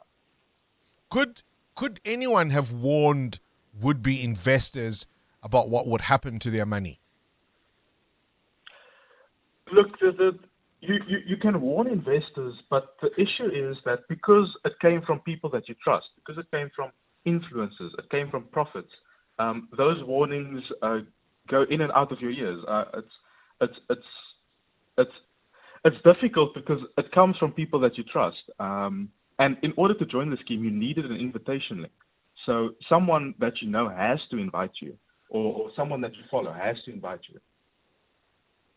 There was also some link to the Department of Forestries, Fisheries and the Environment. Wasn't there an allegation that in some of the videos, they would have officials from the department being part of the training as one more way to lend it legitimacy? Yes, no, correct. So at a tree planting event in Rand West City Municipality, the Department of Forestry, Fisheries and the Environment, as well as city officials, were at this event where Marita donated 1,000 seedlings. And Marita and the various officials were actually taking pictures, and they were, sort of just gathering around, planting trees together. And then Marita used all of those pictures to compile a promotional video. And that promotional video was then used to show potential investors, we'll call them investors, that this is a legitimate operation. The government is involved, the government approves, things like that. And what's their position on it now? So I know that the department did put out a statement yesterday saying that they do not have an official partnership with Marita. And I know that on social media, the department then said that scammers, this is a verbatim quote, scammers used photos from that event to make it look like government was backing them. But in the actual photo, the government officials are standing with Marita quite voluntarily. They're all smiling, they're all facing the camera, they're taking the picture. So I'm not 100% sure. Yeah, but you and I can take a picture together. It doesn't mean you approve or are involved in any of my activities. No, definitely. But I think there needs to be some form of due diligence before taking a picture, especially knowing that the cyber criminals and those that run these schemes, they use pictures with government. They like to pretend that they are partnerships. They use official government documents to add credibility to this. So I'd hope that as a government department, you go and you check who you are taking a picture with before taking a picture, because it is well known that these pictures are misused and are then used to promote fraud. Joel, how many people, from what you can establish, were duped in this way? And are there any particular horror stories that stand out in terms of the monies people might have poured into this? So there was over 300,000 victims that I could tell just by looking at the code on the site. But there were some particular stories. So, for example, quite a handful of people then went and committed suicide following the realization that they lost money in the scheme. There were also people that had put in their entire pensions. There were people that took out huge loans just to put into the scheme. And there were also a lot of people that had fallen victim to previous schemes and then put money into this scheme, knowing that it's a scheme, but also hoping that they can get money out before it collapses. Because everyone, we think sometimes people are duped, but they do know. They just hope they are some of the early investors. Joel Cedras, appreciate your time, journalist at Ground Up, giving us an update on Marita Forestry and its collapse. We'll be speaking later in the show to the Department of Forestry, Fisheries and the Environment about their alleged link to all of this and why some of their officials ought to have known better.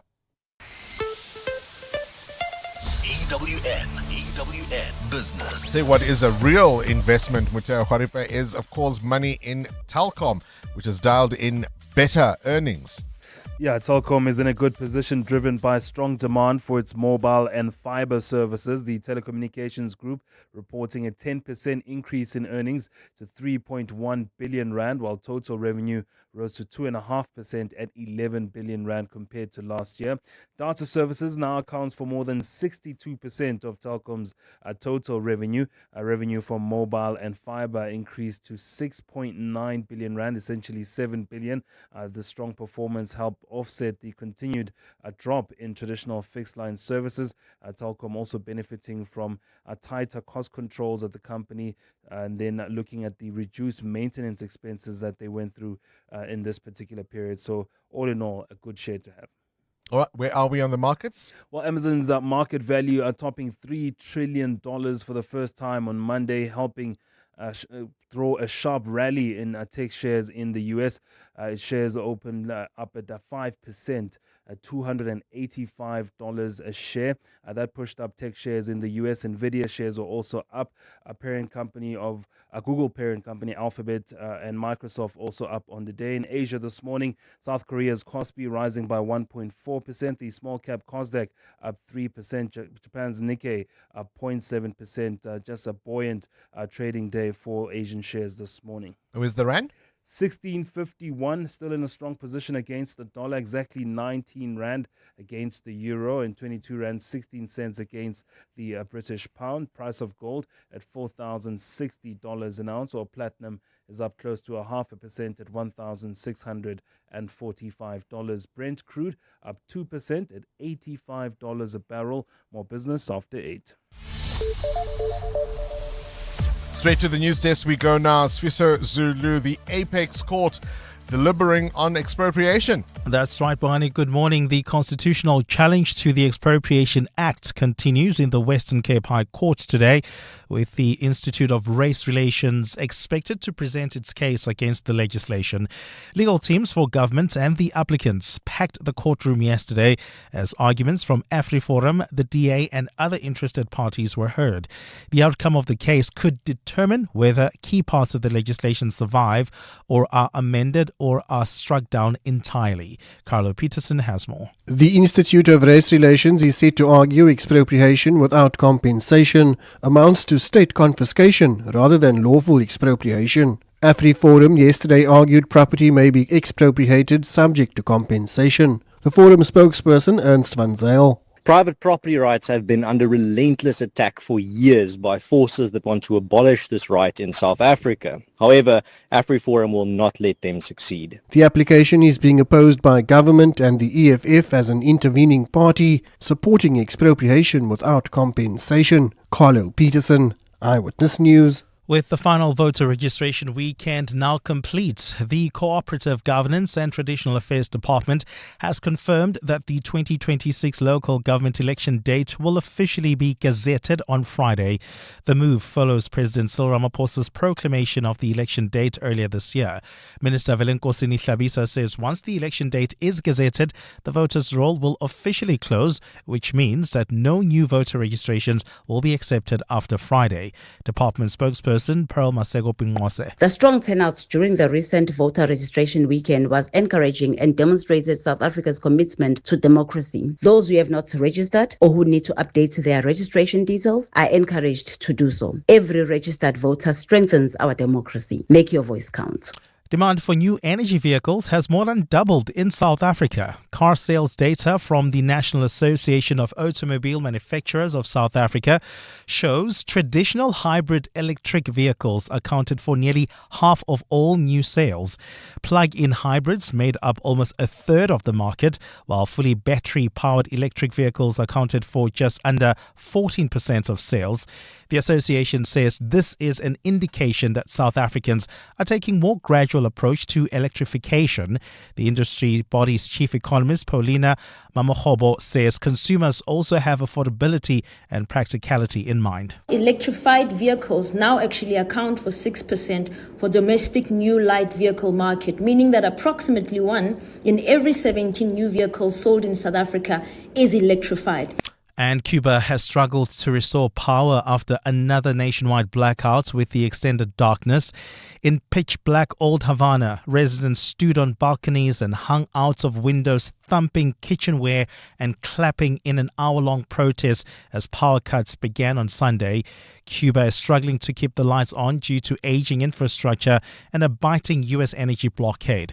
Most Cubans now have power only for a few hours a day at best, making normal life nearly impossible, while countrywide grid collapses are becoming more common. A fine day in store for Gauteng today. The temperatures are at lows of 1 and 6 degrees, peaking at highs between 20 and 22. And in the traffic, we've got delays on the N3 North. This is between the Leondale Road exit and Heidelberg Road. There's also queuing traffic reported in Meyersdale along the R59, both directions. This is between Nelson Mandela Avenue and Swartkoppies Road. The top story this hour, the constitutional challenge to the Expropriation Act continues in the Western Cape High Court today. You hear that? That's the sound of business execution finally visible. No more chasing people and reports, no more disconnected systems, no more guessing if our business is performing or not. iStratGo connects strategy, people, performance, and day-to-day work into one clear software platform, so leaders can see what's working, what's not, and where to focus. Because when execution is visible, everything runs better. Book a demo on istratgo.com. istratgo.com. The CSIR International Convention Center has over 40 years' experience in hosting international, local, and national business events. It's a purpose-built venue set on a tranquil campus in Pretoria East, in the knowledge hub and science diplomacy capital, the city of Tshwane. So why don't you host your next business event at a venue where innovation meets experience? Visit csiricc.co.za for more information. The CSIR International Convention Center, where smart minds meet. What's for dinner tonight, South Africa? Hiya, Jamie Oliver here. Dinner stress? Forget it. I've teamed up with Checkers to bring you some of my favourite recipes the whole family will love. Like my chili con carne meatballs. Proper comfort food from me and Checkers. Easy peasy and delicious. Shop the ingredients on Checkers 6060 and boom, delivered in 60 minutes. Every week, 5 brand new dinner ideas. Checkers, dinner done better. 702 Breakfast with Bongani Bingwa is brought to you by BCX. Built on trusted telecom business connectivity. Powered by cloud, strengthened by security, enabled by AI. Hi, Bongani. Good morning to the listeners. So I have family members who invested in this thing. And, you know, I do feel sorry for everyone that has lost money. But, I mean, in this day and age, there's no such thing as a get-rich-quick scheme. People should be aware that if it's too good to be true, it probably is. I mean, that has been the saying for years. I've been asked to join these type of investment schemes, and you know, if it just doesn't feel right to think that you're gonna be a millionaire overnight or get thousands of rands overnight, then you know there is something behind it and you stand to lose. So I am sorry for them, but it is not something new and people should really have known. Thank you. Bye. Good morning, Bongani and your team. Hope you guys are good. It's Nash here. Straight up, I do not feel sorry for anyone that would have lost their money out of this scheme, because time and time and again we've been told if it's too good to be true, it is too good to be true. And because people are greedy and naive and assume that you just make money overnight, this is exactly what's going to happen. I mean, we've been hearing about this thing from the days of your triple M's and what way back then. I myself lost money at some point in one of these games, but in the early 90s but people are still falling for these things. I know. Good morning, Bongani. I was also a member of this Morita. I joined last month with 1,600. I have not withdrawn everything, unfortunately. Yeah, it's like that. It's life. Life is about risk. This is Rob from Santon. Can you not name the influencers that were promoting the scheme? Name and shame them? Come on. Do something worthwhile. Do something worthwhile. I mean, obviously, there were lots of people being used to target people who were going to invest in this scheme. And I think one of the things we want to do is obviously speak to some of those influencers to understand exactly what it is they received and what their culpability would be in duping all those who invested in these sums. But as you've heard, these voice notes suggest, if it's too good to be true, it likely is. 702. What's the question? What's the question is brought to you by Outsurance. Your chance to win up to 3,000 Rand in cash. First, 1,000 Rand for the answer, and then a little later, 2,000 Rand if you can give us the question. SMS out to 45142 now, and you could save on your car insurance. If you don't, you can ask Outsurance for 500 Rand. Today's answer comes from Mohau in Kempton Park, I think it is. Mohau, what's today's answer? Morning, Bongani. Today's answer is 1984. 1984. And tell me, have you got yourself a quote from Outsurance? Yes, I have. You biscuit. You've won yourself 1,000 Rand, all thanks to Outsurance and 702. There you have it. Mohau says today's answer is 1984. What's the question? Call us if you know on 011 883 0702. EWN Sport. All right, Cindy Paluta, let's start with Banyana. Big game tonight. Absolutely, and midfielder Amo Motal says the team's definitely got the capability to make it out the group stage at WAFCON. Tonight they have to beat Burkina Faso to hope Ivory Coast doesn't lose to Tanzania. Kickoff is at 10. Fortunately for us in our group, we have a similar type of profile in terms of the games that we're playing. We know it's going to be physical. We know it's going to be transitional football. So we went back really and analyzed our weaknesses and also things that we need to work on. It's going to be a different team, but the style is similar. So I think that's a positive for us. And we're hoping, again, that we can pull a positive result. Last night, Morocco and Algeria advanced the quarterfinals. Morocco finished goalless with Senegal, but still topped the group ahead of Algeria, who beat Kenya 2-0. Richards Bay and newly promoted Milford FC have been forced to find a new home venue after the PSL suspended fixtures at their Umhlatuze Stadium for the next 4 weeks. Some transfer news. Locally, Kaizer Chiefs have signed Stellenbosch FC's top scorer from last year, Langelechle Pile, while abroad, English Premier League champions Arsenal had their bid for Newcastle captain Bruno Guimaraes rejected. Chelsea, in a bid to boost the squad with experience, have signed Jordan Henderson for 2 years. They've also signed Danny Welbeck. Springbok assistant coach Dion David says the team's expecting a tough battle against Argentina in Buenos Aires this weekend. We understand that coming to Argentina and especially to Buenos Aires have never been easy. While we're busy building our game, it's going to be important for us to ensure that we improve on the areas where we want to improve on, but also to ensure we are very clear in terms of what we want to achieve. It's another test match, so our aim will always be to be at our best. The Bucks' greatest rivalry series with the All Blacks starts on the 22nd. The All Blacks hooker George Bell will miss the series due to a calf injury. In cricket, Pakistan have fought back on day 2 of the second test. 266 for 2 in reply they are to West Indies 344. In the middle today will be Shafiq on 107 and Azam on 86. Cindy Paluta, Eyewitness News Sport. EWN Traffic.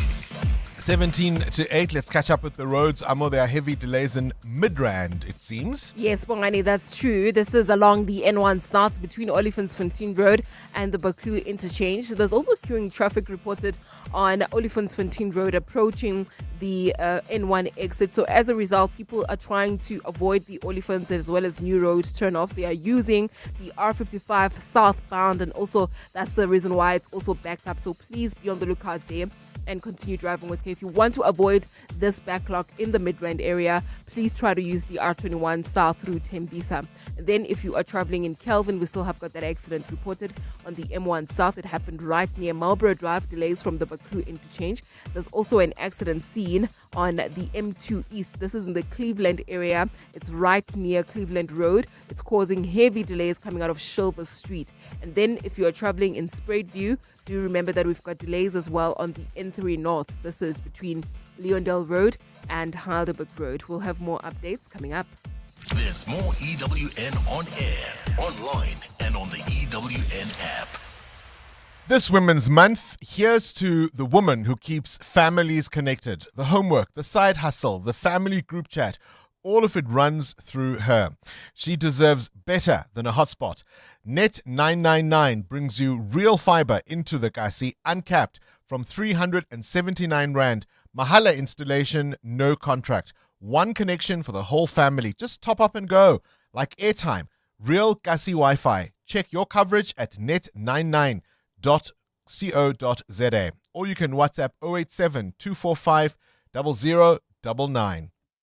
Smart business decisions save money. Switch to Outsurance Business Insurance and you could get a massive 20% discount on your business insurance premium. Here's JC from Blonde Hair Studio. I was with my previous insurer for many years before switching over to Outsurance Business Insurance. I'm really happy with the premium I'm paying now, and switching was definitely one of the best decisions for my business. Get a quote to switch and save today. Visit outsurance.co.za or call 0800 60,000. Licensed insurer in FSP. TCs and information online. Hi, this is Teko Modise, Hollywood Bet's brand ambassador. Be a winner who knows when it's time for a timeout and play responsibly. If you or someone you know needs help, call the South African Responsible Gambling Toll-Free Counseling Line on 0800 006 008 or WhatsApp help to 076 675 0710. Hollywood Sportsbook is a licensed betting operator. Hollywood Bet supports responsible gambling. No person under the age of 18 years are permitted to gamble. Winners know when to stop. 702. What's the question? For 2,000 Rand in cash, all thanks to Outsurance. Please tell me what's the question. If the answer is 1984, let's go to Neil in Danville. Neil, what's the question? Hi, good morning, Bongani. The question is, in what year did the Purple Rain album by Prince reach the number one? What? Hello? Yeah, I'm listening. Okay, the question is, in what year did the Purple Rain album by Prince reach the number one on Billboard on this day in 1984? In 1984, you've got it absolutely right. Neil in Danville, correct. You win 2,000 Rand in cash. Thank you, sir. All thanks to Outsurance and 702. I asked the question earlier, what is the ultimate pop song? Complexity, musicality, lyrically, this has to be one of the absolute best for me. Send us a WhatsApp voice note on 0727021702. I never meant to call you in pain.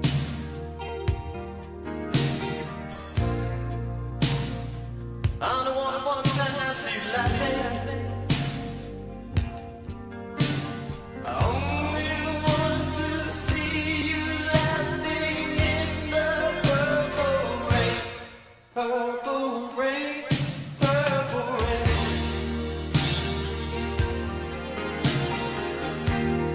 Purple rain, purple rain.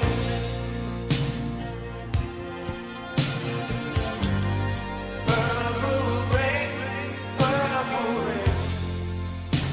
Oh man, it catapulted Prince, who was already a successful artist, of course, into levels that only the legends ever reach.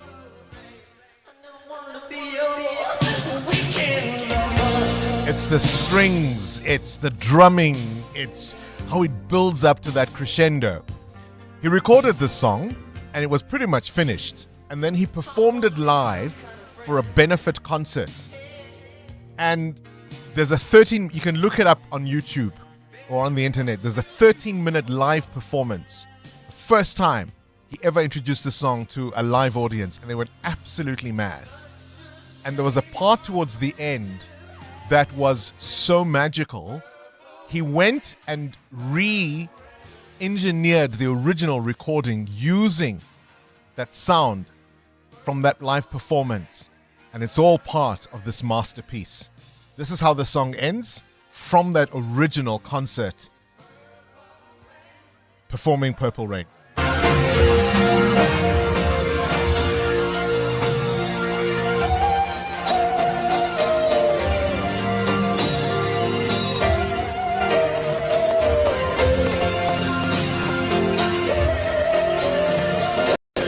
That bit with the falsetto wasn't in the original recording. He went back and reincorporated what he had done in a live performance to the original studio recording, and that's the song you and I have today. Purple Rain by Prince. What an absolute masterpiece. What's your ultimate pop song? Doesn't have to be your favorite, doesn't have to be the one that you listen to every day, but it's the one you give respect to. It's the one you bow down to. Which is it for you? To save money, you look for the discounted items in store. So why not spend 10 minutes getting an Outsurance car insurance quote like 48-year-old Adam, who saves 1,803 Rand. Big drop. If you haven't had a valuation on your premiums for a while, it's worth going to Outsurance. That's a jaw-dropping 1,803 Rand saving on Adam's 2020 Audi Q3. Do it now. SMS out to 45142. That's out to 45142. Outsurance saves 37-year-old Lerato 599 Rand on her 2026 Kia Sonet. 5.99. Outsurance, they are the best. And that's a fact. Did you know Outsurance had the lowest overturned ratio of complaints confirmed by the Ombudsman in their 2025 annual report? Ready for savings and excellent service? SMS out to 45142. That's out to 45142. Licensed insurance FSP. TCs and information online. Let's walk the talk. 702. Morning, Bongani. So about a month ago, somebody invited me to join the scheme. I went through the paperwork and everything, and I said to this guy, nah, this is a scam. He was like, no, it's not a scam. He invested himself and blah, blah, blah. I said, my friend, I'm telling you, this is a scam. I was bitten once in the early 2000s, and I said, I'll never do it ever again. I said to him, this is a scam. And lo and behold, what do you know? It was a scam. Morning, 702. This is Kamoya from Johannesburg. I'm a Ponzi specialist. I love Ponzis. They've made me a lot of money over the years. You need to join Ponzis when they're very early and cash out very early. So I maximize by investing and cashing out early. Yeah, but otherwise, stay away from Ponzis unless you have the specialist skills of Kamoya. Gamo, I don't know if that's the kind of thing you ought to be proud of, because essentially it means you get into this thing knowing you're going to walk away with other people's money that they're never going to get back. And you're proud of the fact that you just happened to get in there quite early. I wonder if it means we need a different conversation as a society about this idea of getting rich very quickly. On the YouTube page, on our YouTube feed, someone has written, Bongani, my sister tried to recruit me on this. I refused right on the spot. I then asked her to come to me in 3 months. Look now, I'm even afraid to phone her and ask how she is doing. Someone else says, this repeats itself like a bad stew, and still we do not learn. A fool and his money are soon parted. I think that's a biblical one there. I think just whether it comes to gaming or gambling or this idea of getting rich quickly without having worked for anything, and even things like social media influencing, where you're famous for being famous. You're famous for, what are you famous for actually as an influencer? I get that there are people who tell stories and who do all sorts of creative content, right? And as a result of that, brands ask them to promote products. That makes sense. But when people are just famous for being famous and don't actually provide real value in any way that is measurable, but are getting rich, and we all think we can be like that, I wonder what it means for us as a society that that's where we have got to. 702. 702. What's gone viral? Okay, I didn't quite lie to you. We fully expected Kabazela to be back today, but is still feeling a little under the weather, so unable to join us. So we've hoyed Baphelile Sambo, one of our producers, into Always the hot ready seat. to help. You are Kabazela today, not quite the deep voice, right? Oh, good morning to you, Bear. No. Oh, Kabazela. Oh, More like Kabazela. it. You are Kabzi Small. Hey, I am Kab's You'll sister. be Kabzi Small. All right, what you got for us? Anyway, Bongani, on what's gone viral, there's this clip, very funny, very, very funny clip. It has gotten over 5.6 million views.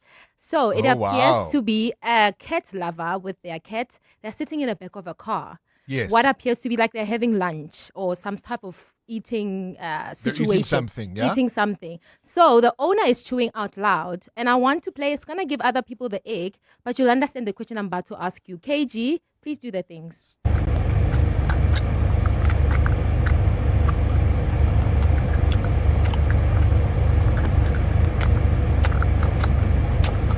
Okay, yeah. So this is the owner chewing, and the cat looks at the owner like, please stop. What are you doing? This is too So it's loud. It's the cat judging the human. It's the cat judging the human. So I wanted to ask 702 lenders this morning, what's that little thing that people do that make you think, please stop? Just stop. That's being too loud. I mean, it could be anything from chewing loudly, from slurping, from tapping, sniffing. Those people who have sinuses. It could be snoring. Those Those type of sounds. I know it's not nice to hear. All right, sounds that other people do. Yes. And sometimes can't help it. Yeah. Like snoring. I'm told, I am told that I snore. Okay. I don't know if I do. How? But it must obviously take some patience, you know? So before we all judge, we all have something, right? For me, it's the people who put a finger in their ear. Yeah. And then just Do you wag know it for up me and it's down. what? What It's is when it for you? you come in the morning and you are yawning and it's followed by a sound like, oh, and I'm like, oh, please stop. Anyway, I can't wait to hear the I'm an responses from old man 702 and I Landers. need to stretch, Baphelile, in the mornings. I need to stretch in the mornings. Wow. Throw me under the bus, will you? All right, send us a WhatsApp voice note. Sounds people make or other habits they have that absolutely, absolutely irritate you. And I'd love to hear particularly those things they can't help. What do you want them to do? They've got a sinus problem. They are snoring. Please stop. Chewing aloud, perhaps that, you know, that you can deal with. And how do you deal with it if it's your partner, your nearest and dearest? Let's talk. 702. 702. Feedback. With Siamtanda Matiso. Siamtanda Matiso, of course, has the very patience of Job. Nothing irritates or annoys you. Absolutely. Yeah, I this is don't the like people who chew kindest. out loudly, those who slurp. I am one of those who just can't. I mean, no. What do you do? I just move away if I can. If possible, I will move away from you. I'm very sensitive when it comes to that. I just couldn't. All right, talk to us. What feedback do you have? You started off the morning with a nice note, asking the listeners, what's that pop song? Ultimate pop The song. You have to tell me ultimate- what's yours. I'll tell you. I don't know if you remember this group, but this was my favorite, and I still think it is.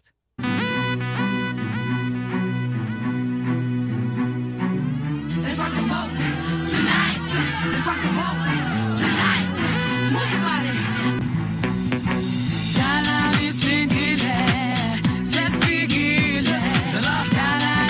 Wow. That's by Adila. I hope wherever they are, they're having a great They breakfast. won the first Pop Idols. Absolutely. I loved this song. Bongs, I still know the lyrics word by word. When I was cutting this, Zinhle on Clement's show, the producer was like, Sia, now I'm going to be singing this song forever, like the whole day. So this was my ultimate song. Blast from the past. Absolutely, Wow. Bonza. But Hannah... Adila. A whole Adila. All right, I yeah. think he's judging me. I don't know.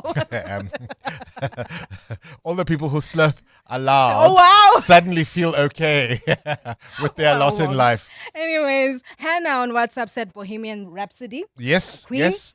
Kudzai said Drunken Love by Beyonce. That's different. It's gotta be up on that, like Bohemian Rhapsody Yeah. and Purple Rain. That's the level we are aiming for. I think many will also agree on Britney Spears' Toxic. Those. No. Okay. Mariah Carey, Always Be My Baby, also No. made it. Michael Jackson, Don't Stop Till You Get Enough was also there. I love Michael. You know I love Michael. Yeah, but but no. Well, I can't wait to hear more from the listeners because Bongani is saying no to everything. No, it's got to be that just stop in your tracks kind of song. Yeah, well, Do you know on what I mean? a Yeah? very serious note, you did have an interview with Ground Up talking about the scheme, the Moretti scheme, and many people have also been sharing how they've been duped on other schemes. But what's coming out here, Bongs, is that people are desperate, so they become gullible. But also people are not educated enough. They don't read the fine print, and that's why they end up here. And I can't wait for you to hear more. So of here's these the reactions. difficulty. I mean, I get that people are desperate, and I Right. get. I'm. Was it Gamo who phoned us a little earlier on who says he gets in very early, so he always cashes out. Mm-hmm. I mean, I almost in a way appreciate that honesty. He knows that he's taking a bet, right? He Yes. knows this is a gamble, and he's hoping that he's in early enough to be able to get something out. Mm-hmm. But nobody is going to give you free money. Definitely. No one is. And many people have been mentioning that, Bongs. Think of the trillionaire. What's his name? Elon Musk. Elon Musk. He doesn't even build a school in South Africa. Mm-hmm. Fine, our politics, his politics, whatever. There's many reasons for that. But the point is, none of these major billionaires are giving away free cash. What is Morita? Who's Morita? Yeah. That's going to just choose you and say, here's money for nothing. We've got to learn. It's 8 o'clock. This is EWN. Gayton Mackenzie's World Cup visit is expected to come under scrutiny in Parliament, and Rushanta Ramsamy returns to the Madlanga Commission. Good morning, I'm Sfiso Zulu. Sports Minister Gayton Mackenzie will face off with MPs today over his recent visit to the World Cup in the United States at a cost of 31 million rand. This is the first time that Mackenzie and his department will be in Parliament since his return from the tournament that took place in Canada, the US and Mexico. He's defended the decision to send a 151-person delegation, saying he has nothing to hide. Babalondenza reports. Gayton Mackenzie has defended the money spent by his department and said this was openly disclosed in a parliamentary reply and there was nothing to hide. Mackenzie said the program involved 151 participants traveling to Mexico and the United States, but this excluded service providers with private sponsors covering part of the costs. He said at the time that a final reconciliation of sponsor contributions is still underway. Mackenzie said of the 31 million rand, 7.8 million was spent on the official delegation, covering international travel, accommodation, and insurance for government officials, protocol officers, and South African artists. But committee member Lee Potgieter said they want more detail. He must also provide details of the meetings and engagements held, all sponsorships received, and clear evidence of the measurable benefits that were secured for South African sport, arts, culture, and related industries. Babalondenza, Eyewitness News. A retired senior military officer is expected to continue with his testimony in the corruption trial of former National Assembly Speaker Mapisa Nqakula. Noel Ndlovu is the husband of Defence Force contractor Nombasa Nchonda Ndlovu. Nombasa Nchonda Ndlovu turned state witness and gave details of how Mapisa Nqakula allegedly solicited 4.5 million rand in bribes from her between 2016 and 2019. Khomoso Modise has more. Major General Noel Ndlovu has testified that he only learnt about the corrupt relationship between his wife, Nombasa Nchonda Ndlovu, and former Defence Minister Nosiviwe Mapisa Nqakula in 2017. He says when Nzondwa Ndlovu told him about the corrupt payments that she'd been making to the minister, he was seriously angry and told her to stop immediately, which she agreed to do. But Nzondwa Ndlovu has testified about at least 7 other corrupt payments that she'd made to the minister after the conversation with her husband. This morning, Major General Ndlovu's cross-examination will continue, with his knowledge of the alleged payments set to be explored.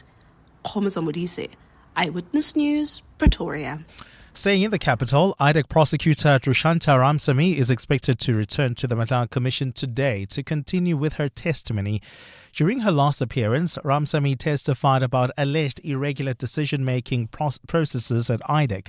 She was part of a team that was assigned to assess allegations that the Political Killings Task Team misused the Secret Service's slush fund. The claims were contained in a whistleblower report submitted by IDAC, to IDAC at least, by National Coloured Congress leader and MP Fadil Adams.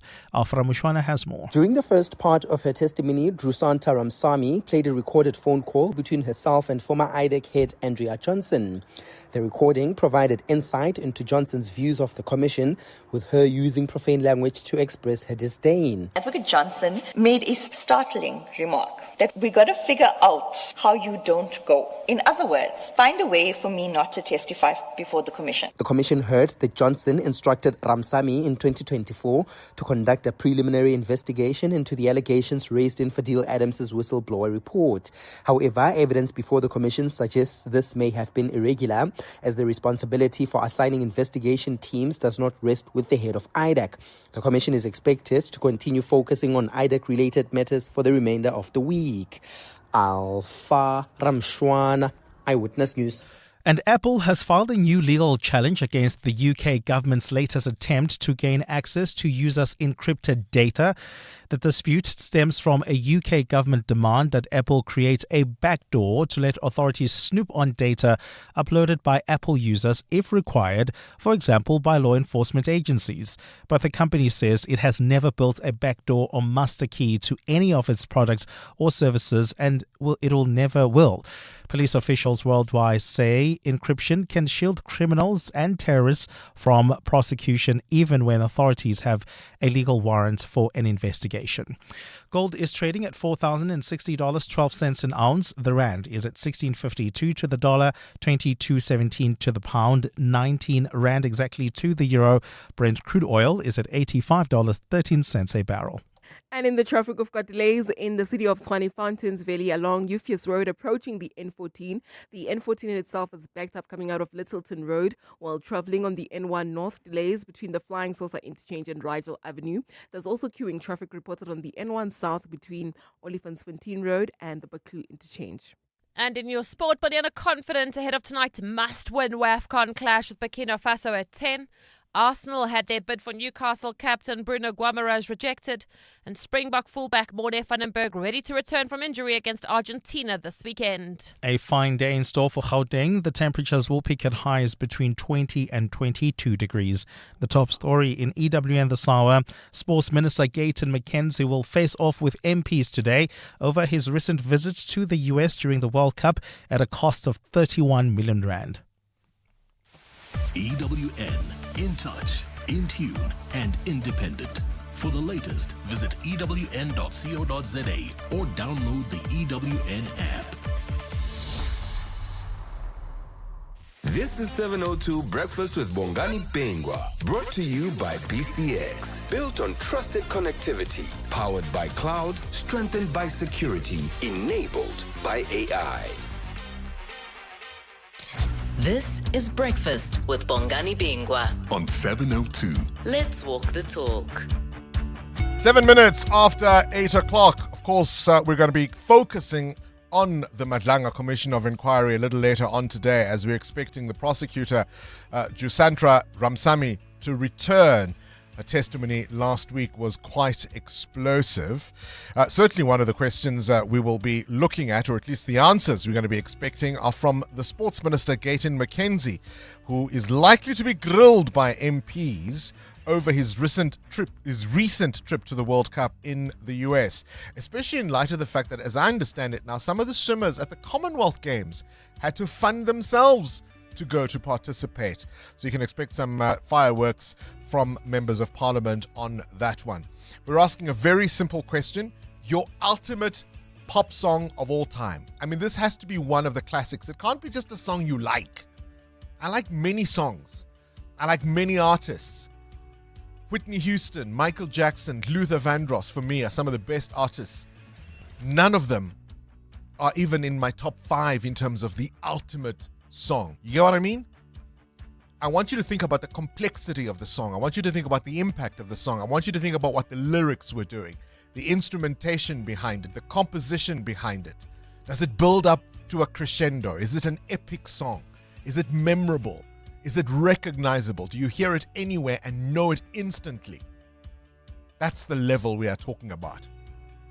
I've only been convinced by Bohemian Rhapsody so far as the other one. Too Late for Mama? Yeah, almost. Almost. But not quite. This is Breakfast with Bongani Bingwa on 702. Let's walk the talk. We're taking your calls on 011-883-0702. Oh, look who's on the line. Somebody who should know a thing or two about how to craft the ultimate pop song. And I think he certainly has one that many South Africans would rate as the ultimate South African pop song. Although, of course, his much, much more meaningful work in jazz has been more impactful. Prasipa Hotsticks Mabuse? Yeah. You know a thing or two about crafting the ultimate, the perfect pop song? Well, I knew you were going to get at me. But I have to go back many years. I'm sure your current listeners will probably won't be familiar with this music. All right, try us out. Burn us out. There was a band called the Beatles. Yes. They did a song called "Come Together." Please play you and. Oh yes. Oh yes. Do you know my favorite version of that song is by Michael Jackson? Please listen to the Beatles, the original one. How Paul McCartney played that bass. All right, my favorite version of that song is by Michael Jackson, and they've got so many. I mean, The Long and Winding Road, Hey Jude. They are the ultimate pop songwriters. They were Lennon and McCartney, along with Stevie, by the way. So I have to put you on the spot then, because you phoned, you volunteered on your own, the ultimate pop song from South Africa. Weekend special. Yeah. It's hard to argue with that. All right, appreciate that. Bra Hotsticks Mabuse, of course, he knows a thing or two about putting on the perfect pop song. What isn't quite so perfect, of course, are the people who've lost their money as far as this scheme we were talking about a little earlier on, how thousands lost millions in the Marita forestry collapse. Robert, you're in Joburg. You lost some money. What's your story? Good day, how are you? Good, Robert. Go ahead. Tell us your story. All right, man. You know what? Where to begin? I started this thing about 3 or 4 months ago, right? And as we progressed into this year, I was just an investor. So I started off with 2,000 and I was getting daily payout, you know. My first payout was 131 rand, I won't lie to you. And it looked promising. And when we got to a certain tier, the company then offered us partnership levels. As you get 20 people like under you recruited, they then give you a 4,000 salary per month. And I received the 4,000 for the first month, you know. And we went for conferences and we met the director who at the conference. And she comes from the Blue Bank apparently, and she was so convincing that she started this thing from scratch. She was paid a handsome amount of money to start this project from scratch because she was in the financials and she knows how to do this. I have company papers here, registration papers that they provided us with, so it looks so legit, you know. And eventually, they started offering us positions in the company where we were supposed to open up new ABSA accounts and start trading on the Binance platform. So we had to figure and copy act ourselves onto the Binance platform so we could get the money into crypto. So everybody was depositing money into my account and into my fellow members on the partner groups, and we were getting the money into crypto. So there's about 7 to 10 different crypto bank accounts that we were using to get the money into USD and obviously into the company. You see, and Robert, how much money flowed through your account? Do you know? I actually received about 800 to 1 million on my ABSA, and my ABSA is blocked. All my accounts are blocked. But everybody's money who went through my account was accredited to the Marita ID. So everybody received their monies until the blockages started to come in and people reported fraudulent activity on these accounts because we were flooded with money after money after money, and we can't keep track whose money is who. So this is a problem that we are receiving because people are just sending money with no IDs, and then they report that the fraudulent activity. So that's how they blocked our account. You're estimating nearly R1 million over how long a period? 3 months, not even 3 months, was June, July. About 1 million went through my account, right? My other friends that were in the program, they received like 360 pages of statements in that aspect. So, Robert, aren't you in a bit of trouble now then? I'm in super trouble, sir. You know, like all these people want their money back from me. Like I own the company. My friends, the people that we don't know them personally, but we were all in a group together. Yeah. Everybody's threatening them, life-threatening. They got our IDs. They got our addresses because of that Binance Poppy Act, Fika Act. And we are all under heavy life threatening. So I had to go to Cape Town, right, to see if this Morita was happening on the 1st of August. I did not find them. I did not see them at the Marriott Hotel where they were going to open up the new offices for Cape Town. I spent a lot of money getting there. You know, I did it out of my own pocket. And yeah, we lost quite a bit, man. And in the interim, we were helping people, paying them like 8,700 to buy into the carbon credits, which was obviously going to release 50,000 plus. And only about 3 people received carbon credits that I know of, but everybody else didn't receive nothing. Robert, I think your story illustrates the cruelty of this, because you were duped on so many levels, on the level of losing your own personal money, but also being now the face of this, with people who are clearly going to target you, and I would imagine even trouble with the authorities. That's the cruelty of this thing, right? People think, yeah, get in early and cash out, but look at what it's done to somebody like Robert. His entire financial life has been ruined. It's been ruined. In 3 months, less than 3 months, R1 million just flowing into your account, and you're watching it go, and now you're accountable for something you don't even know about. Zona, you're in the East Rand. Your ultimate pop song?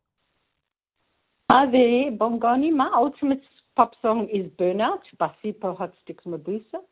The reason why, my husband was very close friends with Sipho many years ago when this song was launched, and did a bit of a remix on that song.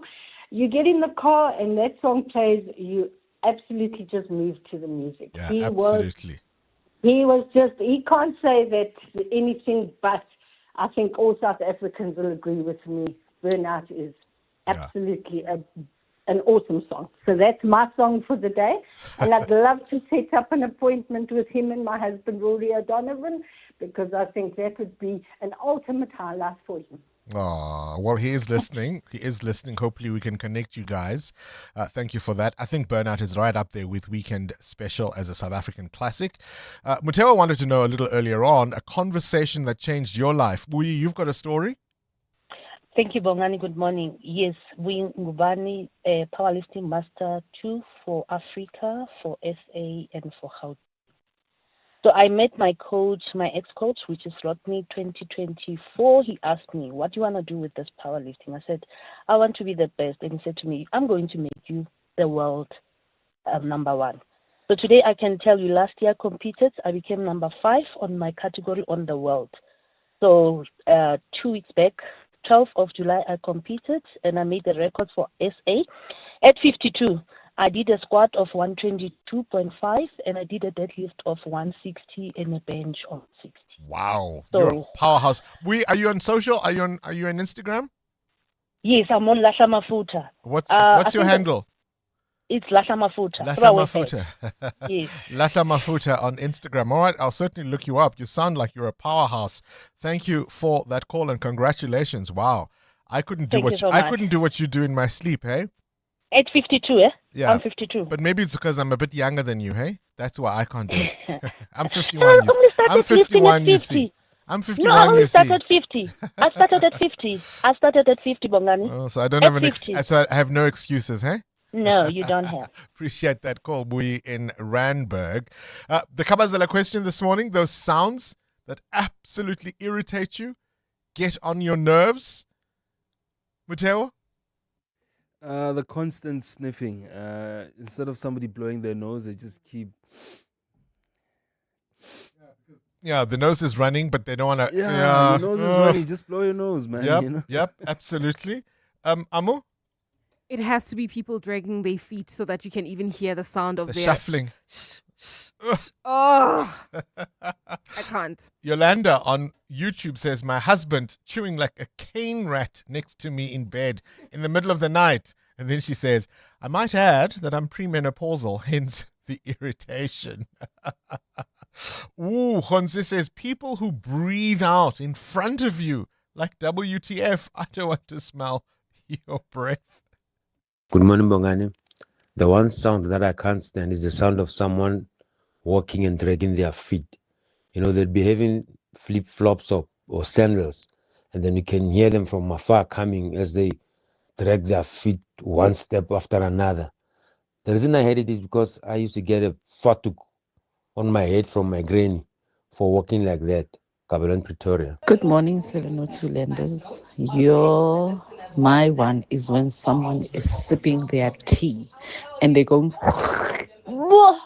no, thank you. I can't take that. What irritates me is those sinuses. I had a girlfriend who every now and then I was so irritated. I couldn't handle that. Then, guys, I had to leave her. Hi, Bongani. I think I'm weird because sounds like the one you just played relax me, actually. They relax me so much, sometimes I fall asleep. So I can never have someone who chews like that while I'm driving. Yeah, I'm weird like that. Good morning, 702. I listen to talk radio a lot, and over the years I have heard people swallow booger on national radio, live. Give it a cough and you can hear the slap, the crack on the throat, and then you can hear her swallow that booger. My God! There's this one.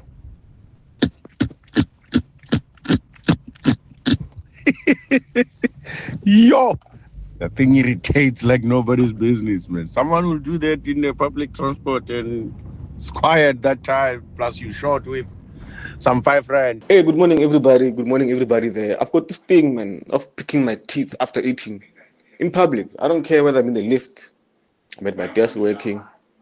I'll pick my teeth, try and get the food out. Charles.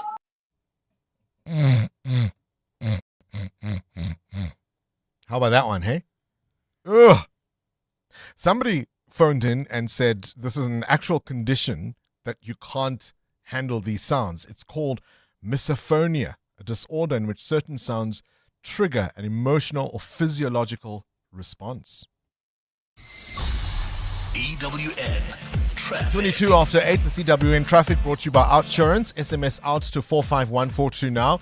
You could save on your car insurance. If you don't, you can ask them for 500 rand. There's still delays in Pretoria, Amu. That's correct, Bongani. Euphues Road towards the N14. That's in the Fountains Valley area. There's also queuing traffic on the N1 South coming out of the Flying Saucer interchange towards John Foster Drive. Then if you're traveling on the intersection of Nelmapius Drive and Main Road, do expect delays there as well due to peak time pressure. We'll have more updates coming up. Stay tuned. There's more EWN on air, online, and on the EWN app. The Outsurance Pointsman can't help you find the value of X in your child's algebra homework, but they can get the traffic flowing smoothly so you get to the school on time. The Outsurance Pointsman, real heroes in green and purple, easing traffic congestion, making our lives easier for almost 21 years. Just another way you always get something out. In proud partnership with 702, Outsurance is a licensed insurer and FSP. 702, The World View. With Adam Gilchrist. Right, let's go to news from elsewhere in the world. This is an awful story, and is it the way of the future? Adam, tell us about this drone explosion. On the Black Sea. So this is a Ukrainian drone that has hit Russian civilians. And we know that whether it was a drone that was off target or mistargeted, or was it partially shot down and veered off course, whatever, it hit what was essentially just a holidaymakers area. 7 people were killed, 40 people injured as this thing went off, and of course caught on video as well, inevitably. But again, this is part now of how the infrastructure exchanges, if you can call a beach part of infrastructure, just have taken off crazily.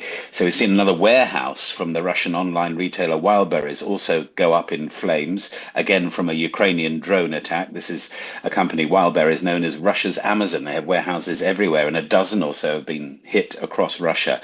But hitting such a wholesale retail hub, 800 kilometers from the front line, so deep into Russia, and a Black Sea beach, that will certainly bring it home to normal, good Russian folks at home.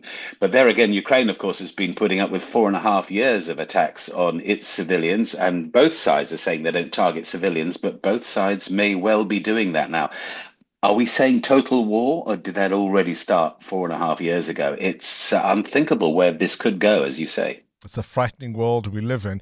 Now, once upon a time, Adam, the most famous political prisoner was South African, but I would hazard a guess and say that it is now one from Myanmar. Yeah, remember when we all used to say Aung San Suu Kyi and took an interest in her and putting a smile on Southeast Asian politics? Synonymous she was with freedom and democracy, albeit there's still a question mark over whether she played a part. Did she play a part in the genocide of Rohingya Muslims? It was carried out by the military. Then the military took over Myanmar and deposed her in a military coup 5 years ago. But the point is, she hadn't been seen.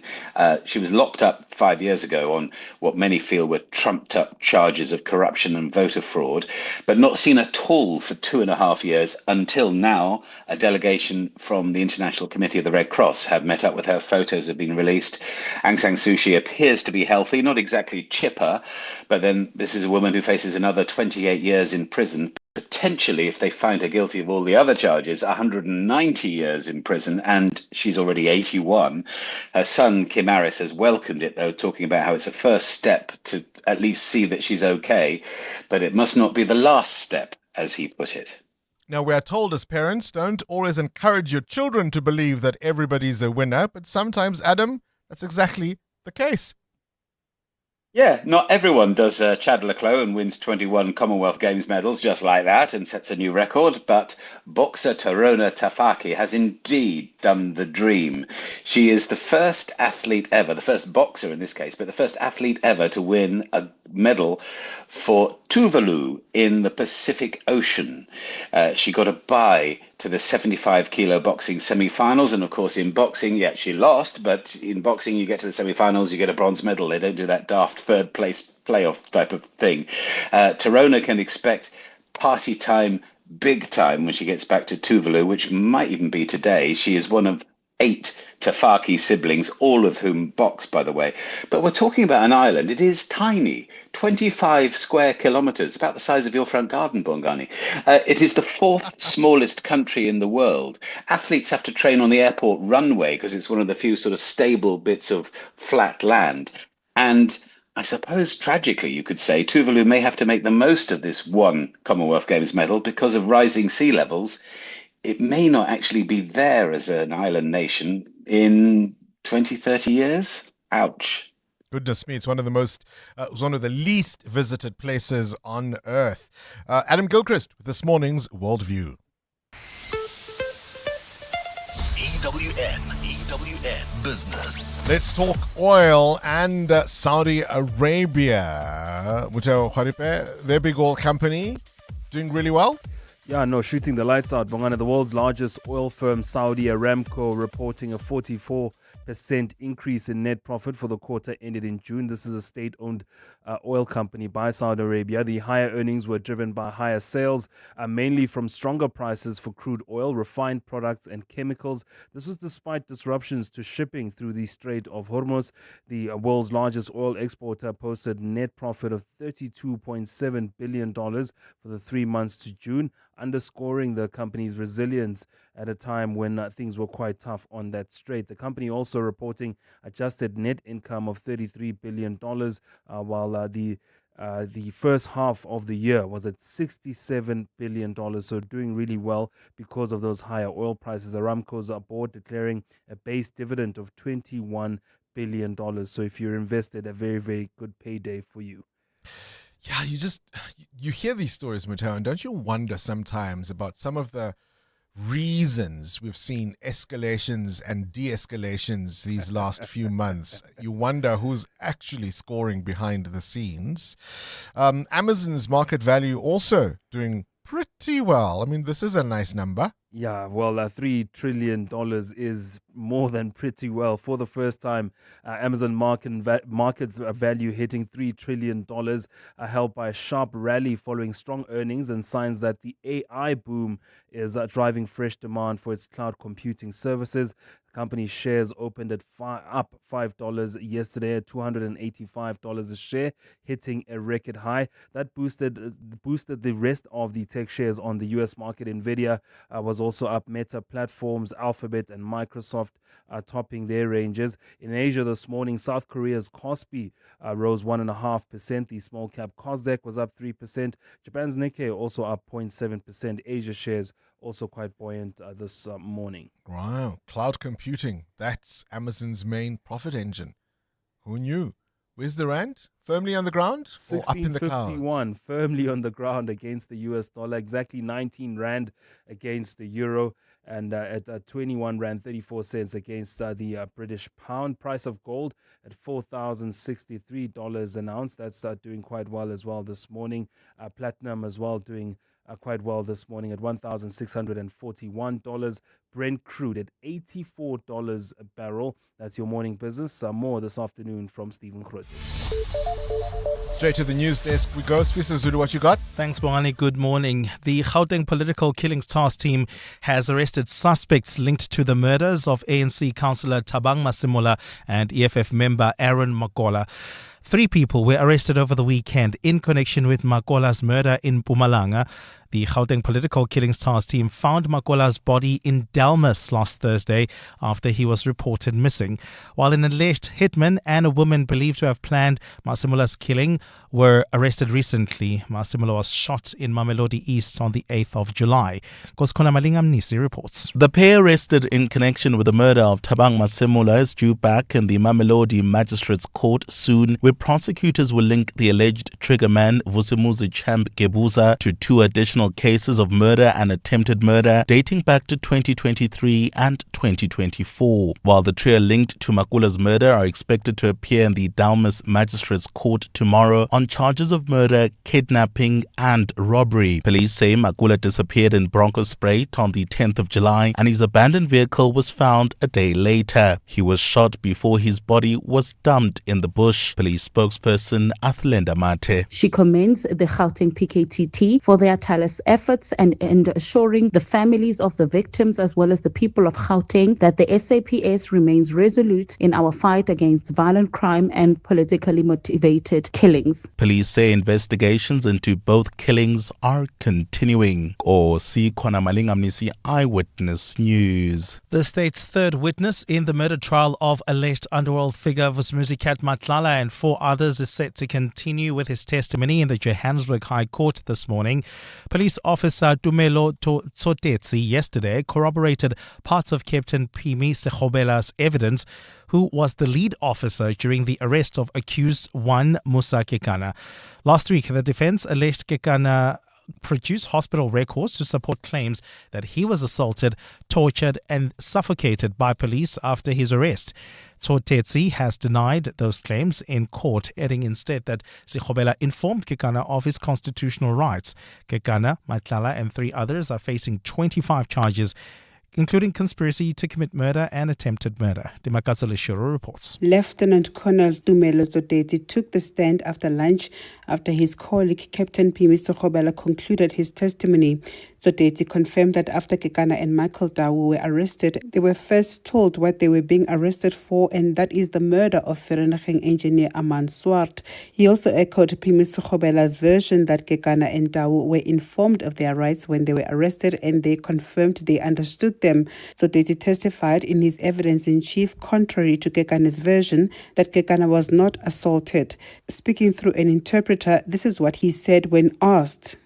No, there is no stage where the accused was assaulted in my presence, and I did not take part in assaulting the accused, and I wouldn't allow that. Tsotetsi is likely to face cross-examination today as the trial within a trial continues. Dimakatso Leshoro, Eyewitness News. And Business Leadership South Africa has welcomed President Cyril Ramaphosa's endorsement of the first report by the Eskom Restructuring Task Team. BLSA says this provides long-awaited certainty on the creation of an independent transmission system operator. The organization says separating the national grid from Eskom's generation business is essential to creating a competitive market, attracting investment and lowering electricity prices changes over time. Anilita Fandese takes a look. BLSA Chief Executive Busi Mavuso says the president has made government's policy direction clear and there should be no further debate about establishing an independent grid operator. The report recommends immediately strengthening the independence of the National Transmission Company South Africa, including separate governance structures, independent leadership, and ring-fence finances. BLSA says those steps will also clear the way for the launch of the South African wholesale electricity market, expected later this year. However, the group warns that implementation will be the real test. The Eskom restructuring task team has 3 months to produce a detailed implementation plan, while Eskom is being urged to support the process despite the legal and financial complexities involved. Anelita Fandese, Eyewitness News. A fine day in store for Gauteng. The temperatures will peak at highs between 20 and 22 degrees. And in the traffic, we've got delays on the N1 South. This is between Olifantsfontein Road and the Baklu interchange. There's also queuing traffic on the N1 North. In fact, a stop and go between Malibongwe Drive and Rivonia Road due to an accident, as well as peak time delays. The top story this hour, the Gauteng Political Killings Task Team has arrested suspects linked to the murders of ANC councillor Thabang Masemola and EFF member Aaron Makola. The Midday Report. Weekdays, 12 to 1. There are calls for IDAC to be disbanded entirely. How would the NPA feel about that? No, we are very clear that's not something that we are even considering because there is nothing wrong with IDAC as an entity. There is something wrong with the individuals who were going beyond their mandate. We are committing ourselves to make IDAC what it was intended to be, and there's not even talks about it being pushed out because I don't know what we will achieve. The Midday Report with Mandy Wiener. 12 to 1 on 702. 702.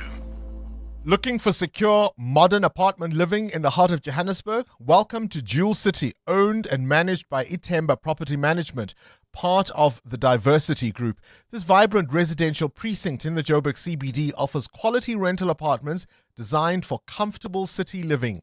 Choose from a range of well-maintained apartments with convenient access to shops, transport routes, and everything you need close to home.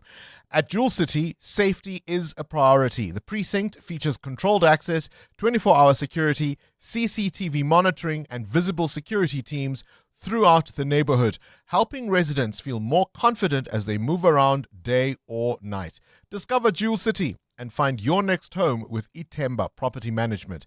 Visit jewelcity.co.za or itembaproperty.co.za for more info. Hey guys, this is Robert Marawa, Hollywood Bet's brand ambassador. Playing responsibly is part of the winning strategy. Make smart choices and continue to score. If you or someone that you know needs help, call the South African Responsible Gambling Toll-Free Counseling Line on 0800 006 008 or WhatsApp help to 076 675 0710. Hollywood Sportsbook is a licensed betting operator. Hollywood Bet supports responsible gambling. No persons under the age of 18 years are permitted to gamble. Winners know when to stop. So the other day I get this call from an insurance company. They asked me if I knew what their third-party policy entails. I said, third party? Whoa, big dog. I haven't even been invited to the first one yet. And they just put down the phone. I don't get it. Don't get that insurance. Get Pineapple. It's easy to get and online. Pineapple FSP 48650 is underwritten by Omart Insure Limited, a licensed non-life insurer and authorized FSP. T's and C's apply. You're listening to 702 Breakfast with Bongani Bingwa, brought to you by BCX, technology that helps organizations move forward. Morning, Bongani and team. It's Thomas here in Soweto. My ultimate pop song would have to be Tears for Fears. Everybody wants to rule the world. For me, maybe the ultimate pop song would be maybe Volindlela, my friend. If you hear the beat, you know that's the song. Thank you. Morning, Bongs. For me, it will still and always will be John Lennon's Imagine. It is just a cracker. Thanks, buddy. Have a good one. Cheers. I'd have to say With or Without You by U2 off the Joshua Tree album. Hold the Line by Toto and Don't Stop Believing by Journey. They all have the ingredients that you need as well as being instantly recognizable within about a second. Anthony from Joburg. Hi, Bongani. I think one of the top pop songs or artists, well, specifically the song, in South Africa has to be Special Star by Mango Groove.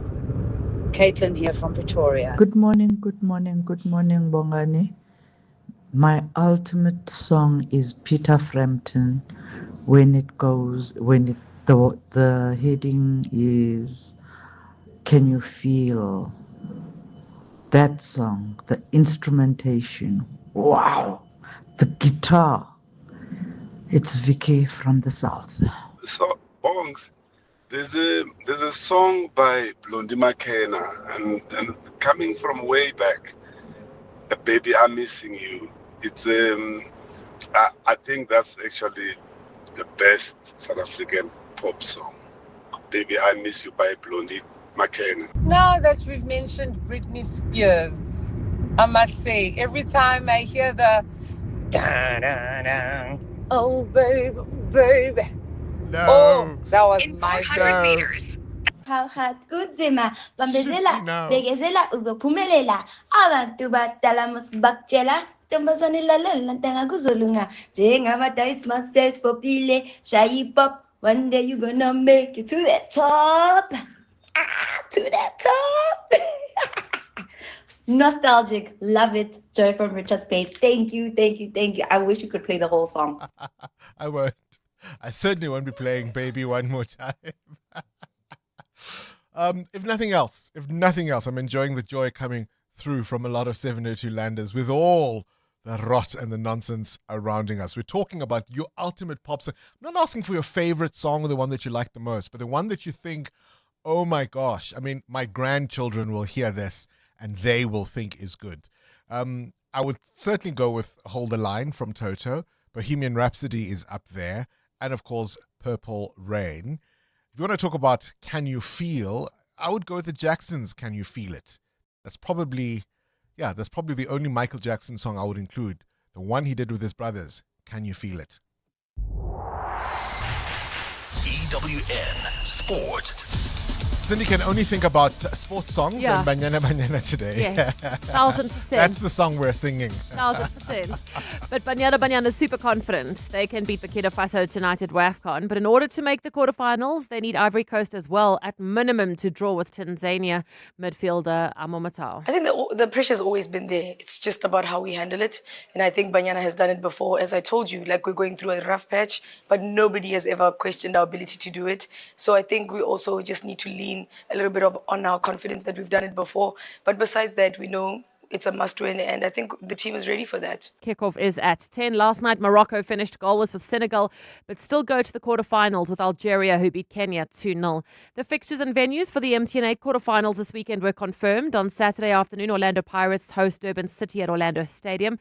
In the night, Sundowns host Polokwane at 8. Then on Sunday, the early match, Amazulu against Sekone, over to FNB Stadium in the evening. Kaizer Chiefs hosting Arrows at 6. Speaking of Chiefs, they've signed Stellenbosch FC's top scorer from last year, Langalihle Pile. While abroad, Arsenal had their bid for Newcastle captain Bruno Guimaraes rejected. Chelsea have signed Jordan Henderson for 2 years. The Springboks face Argentina in Buenos Aires on Saturday night at a long-awaited return from injury for scrum half Morne van den Berg. Your massive privilege to be back. I think last week's game, it was really good, a good introduction. And like the injury, obviously with the Boks playing, a lot of motivation. And I'm really blessed. I had some incredible people on my side that really helped me so much. And I'm really feeling good. After this, the Boks face the All Blacks in a 4-match series starting on the 22nd of August. All Blacks hooker George Bell misses the series due to a calf injury. And in cricket, Pakistan resumed day 3 on 266 for 2, trailing the West Indies by 78 in the second test. In the middle is Shafiq on 107 and Azam on 86. Cindy Paluta, Eyewitness News Sport. EWN Traffic. A final update for the morning, 16 to 9. Amogelang, what's on your maps. Well, Bongani, we've got delays on the N1 South. This is between Samrin Avenue and the Baku interchange. There's also queuing traffic reported on the N1 North between Malibongwe Drive and Rivonia Road. While heading towards Four Ways, expect delays approaching Winnie Mandela Drive. That's due to the accident scene reported right at the ramp. And then there's also slow-moving traffic reported on the N3 North. That's between the Yelands interchange and the Geldenes interchange. We'll have more at the top of the hour. Stay tuned. There's more EWN on air, online, and on the EWN app. Ah, Shane, do you have a sore throat? The Andalex range of lozenges offers two options. At the first signs of an irritated, scratchy throat, use Andalex lozenges for dual action, soothing relief. But for a painful, inflamed throat, use Andalex C lozenges for triple action, pain relief. Andalex, SA's #1 choice for a sore mouth and throat. Andalex lozenges are available at all leading pharmacies and supermarkets. It's just Andalex it. Andalex, a proud sponsor of The Masked Singer Season 3. Take control of your equipment, your billing, and your revenue with PumaTech. Built for all sized businesses in rental, construction, scaffolding, plant hire, and mining. PumaTech gives you real-time, on-site visibility of everything. Your equipment, your materials, across sites, yards, and branches. Simplify stock control, reduce losses, and manage your billing. All in one powerful, locally built platform. PumaTech. Know where everything is. Running a courier business is so hard these days. The petrol price, the breakdown costs, and so much more. Luckily, I'm with My Way Business Insurance. I get to save up to 20% on my insurance premiums for my vehicles and goods in transit. And just like that, I have more money for all my costs. Switch to My Way Business Insurance and save up to 20% on your vehicles and goods in transit. Real businesses, real savings. Call us on 0860 646464 today for a quote. My Way is a licensed non-life insurer and FSP. Standard rates and T's and C's apply. Coming up on the Clement Manyatela Show on 702. It's Tis Clement Manyatela's musicality, that ultimate pop song. I can't think of any classic, but I like Ray's songs. Oh, man. So I actually was watching her whole show at the Montreux Jazz Festival yesterday. How beautiful was that? The songs with Alicia Keys. Right, that she performed, but she was doing all the classics. Yeah. She does Summertime. Oh man, she does Purple Rain. Funny enough, we were talking about Purple Rain. That's the song that prompted it. So you're going with Ray? Which one? Nightingale Ray. I mean, I Will Overcome is amazing. I Will Overcome is amazing. Nightingale, it's too soon. Yeah, I can't think of any. I mean, also because it just came out this year. Yeah, and not all of us are 80. What's on the show this morning? Coming up on the show. In 30 seconds. Jeez, okay, I've got 25 left. We're going to start with the now. headline. So, News 24 has now admitted that they weren't tough enough. They were not tough enough. So, basically, they're saying we acted in ways that contradicted what's expected of us when we're reporting a story. So, I'll tell the listeners what the News 24 editor-in-chief is saying in the opinion piece. And I want to ask listeners, because there are a few who called on the show last week when we were calling out News 24 and said, I'm cancelling my subscription. And I said it's a bit unfair because there are journalists who have actually not taken that position. I read Karen Zmon's stories every day. I don't remember her taking a weird position in support of Andre Johnson. She's only just reported the facts. So I want to ask if that means anything to them. And look, and maybe what one can appreciate from that editorial, I haven't seen it, it just flashed on my screen during the show today, Adrian Besson writing that editorial piece, and Clement will read some of it to you. But one of the things that I think is perhaps a moment of reflection for anybody who does what we do as media practitioners is we sometimes will get it wrong. Absolutely. Sometimes we'll get it wrong on the facts. We'll sometimes get it wrong in terms of our angle, in terms of our focus, and in terms of who it is that we trust, right? When Andrea Johnson took the position at IDAC, I mean, I interviewed her. The listeners loved her because she talked tough. She said all the right things. So she said, did not Shamila on my Batohi. watch. You know, she said, not on my watch. I am the new sheriff in town. I will make sure. And that's the kind of response people want or people wanted. And so when somebody opens their tenure with that kind of tone, you sort of go along with it over time. And so we do get it wrong. And if I were to get it wrong, I should really, really hope nobody's going to stop listening to you. Yeah, so, and also there's a difference here, right? I don't think as broadcasters or journalists we must take what Shamila or Andrea Johnson says or Ramaphosa says, and which is a mistake that a lot of journalists made. Tumamina campaign. When President Ramaphosa came into office, in the media, there was a lot of support, whether overtly or not. And I'm saying that's problematic because then you're judging someone based on what they say. Allow people, look, Ramaphosa has governed now. The very same people who used to say, oh my God, Tumamina, this is a fresh path for a fresh leader. Where are they now? So even with Andrea Johnson, News 24 insisted on protecting her, even with everything they knew. Yeah. Even when all of us were seeing what's happening at the state capture, at the Madlanga Commission, they still defended her. And I think that is beyond just not being tough. And I don't think Adrian Basso is being fair enough in assessing internally how News 24 or some of their editors have covered the story. So I'll share some of those thoughts on the 702 open line and hear what the other listeners think.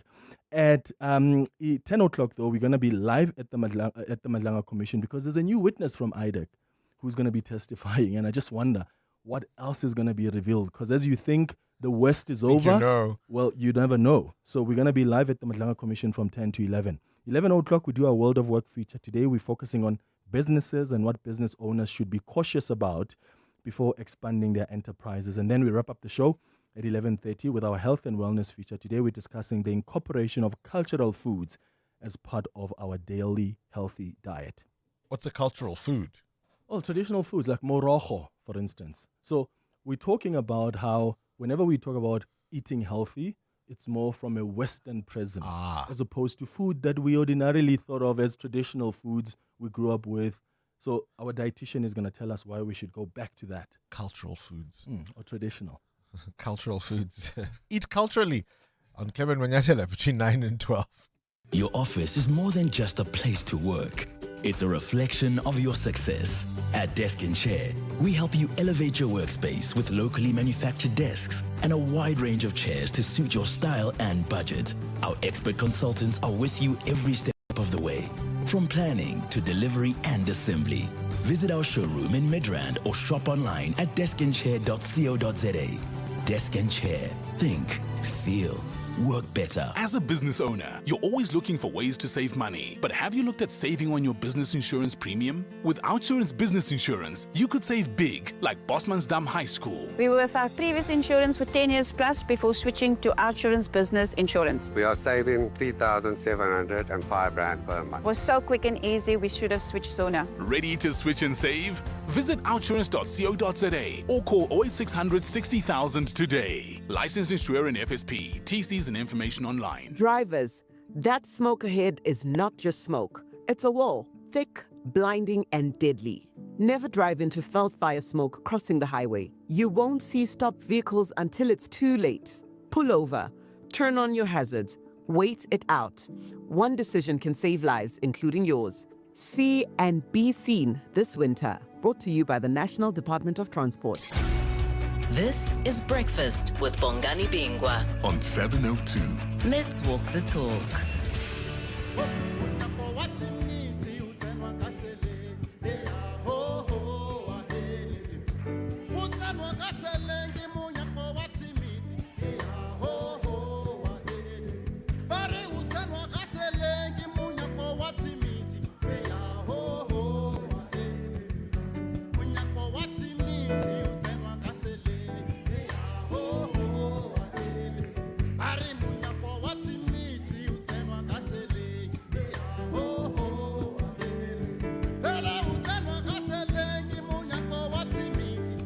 Of course, you'll know him as one of South Africa's best-loved jazz musicians, but he wants to show a different side of his creativity with the launch of the New Resonance, the first collection from his new fashion brand. Pa! The collection is all about self-expression, creativity, and African style. He joins us now to tell us why he decided to move into this world, what inspired the collection, and what people can expect at the launch. I'm talking about none other than the award-winning South African guitarist, singer, composer, producer, and now fashionista. Prasilailo Silota, who joins us now on the line. I didn't see this coming. Good morning. Good morning, Bongani. Thank you so much. Good morning, and good morning to the listeners out there. So tell us the thinking behind Pa.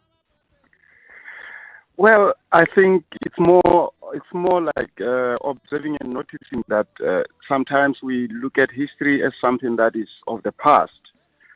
But when that history is tied with memories that you have lived yourself, and those memories continue following you wherever you go, then I think it's important that you embrace that and make that part of your walk of life as the embodiment of that history, and that it can be taken further into the people's conscience as well. I mean, why the pivot to fashion, if you will allow me? I think you're known as much for wearing clothes and sometimes not wearing them on stage. Well, I think it came from there were moments in my life that actually triggered me to look into fashion. And I remember even when I picked up my first summer award, something was pointed out which referred to the egg yolk. It was termed egg yolk yellow jacket that I wore. One journalist pointed that out, and I became very conscious that actually what you wear sends certain signals, and actually it it sends a message that is positive, that makes people look at you. And and lately, the past few years, I've been struggling when I go to the shops, and I ask myself, why is it that it's so difficult for me to find something that resonates with my eye? And then I started thinking, oh no, maybe I should start thinking about working with people where we can create something that appeals to me immediately. All right, so tell me, are you sort of the creative leader behind this vision? Do you actually design and sketch the clothes yourself, or do you give more of a direction to designers? I give more of a direction. I work with a very good team. I give more of a direction, and then whatever I gave gets presented, and then I either say yes or no, and we're going to the right direction. How about if we add this? So I do have a creative element that I also just share with the team. Very, very amazing team that I work with. Who's your target? I mean, is this formal wear? Is this casual wear? Is this for sort of traditional attire? Who's your target? It's a luxury streetwear.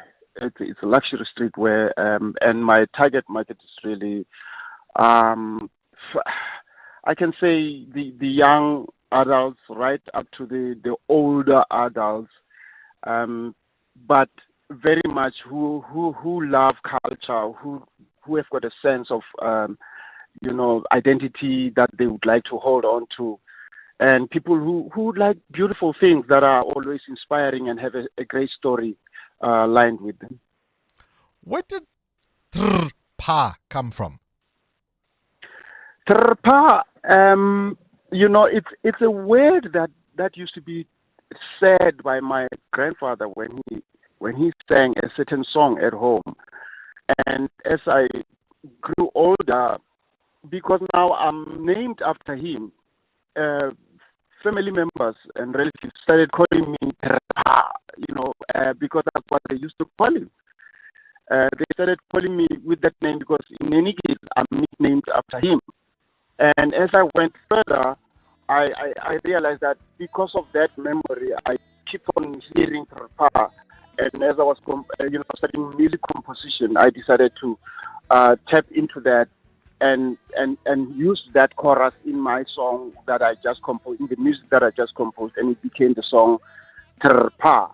All right. And all right. The launch is happening on the 6th of August, so this Thursday, at the Space in Rosebank at 6 o'clock. Where can people get tickets or more information to book? Well, it's not going to be a ticketed event as such. So just show up and have a good time. Yes. And maybe see something you like. there's going to be people can come and see something they like. We know that there are people who are willing to be purchasing, getting their units on that day. All right, 6 o'clock at the space in Rosebank this Thursday. Brasileiro Silota, appreciate your time. Thank you for talking to us. The award-winning South African guitarist, singer, and producer, now pivoting to fashion. 702. More than a radio station. Let's walk the talk. Now, if you listen closely, you'll remember we did promise you an interview or at least a conversation with Zola 7, who was unfortunately unable to join us, feeling a little poorly this morning, and that's why we also then ourselves pivoted to that conversation with Selailo Silota. And that's about all the time we have for 702 Breakfast this morning. It was brought to you by BCX, connecting cloud, telecom business, connectivity, AI, and more to help organizations reduce complexity, improve resilience, and unlock opportunities. It's 9 o'clock. This is EWN. Good morning, I'm Sfiso Zulu. Sports Minister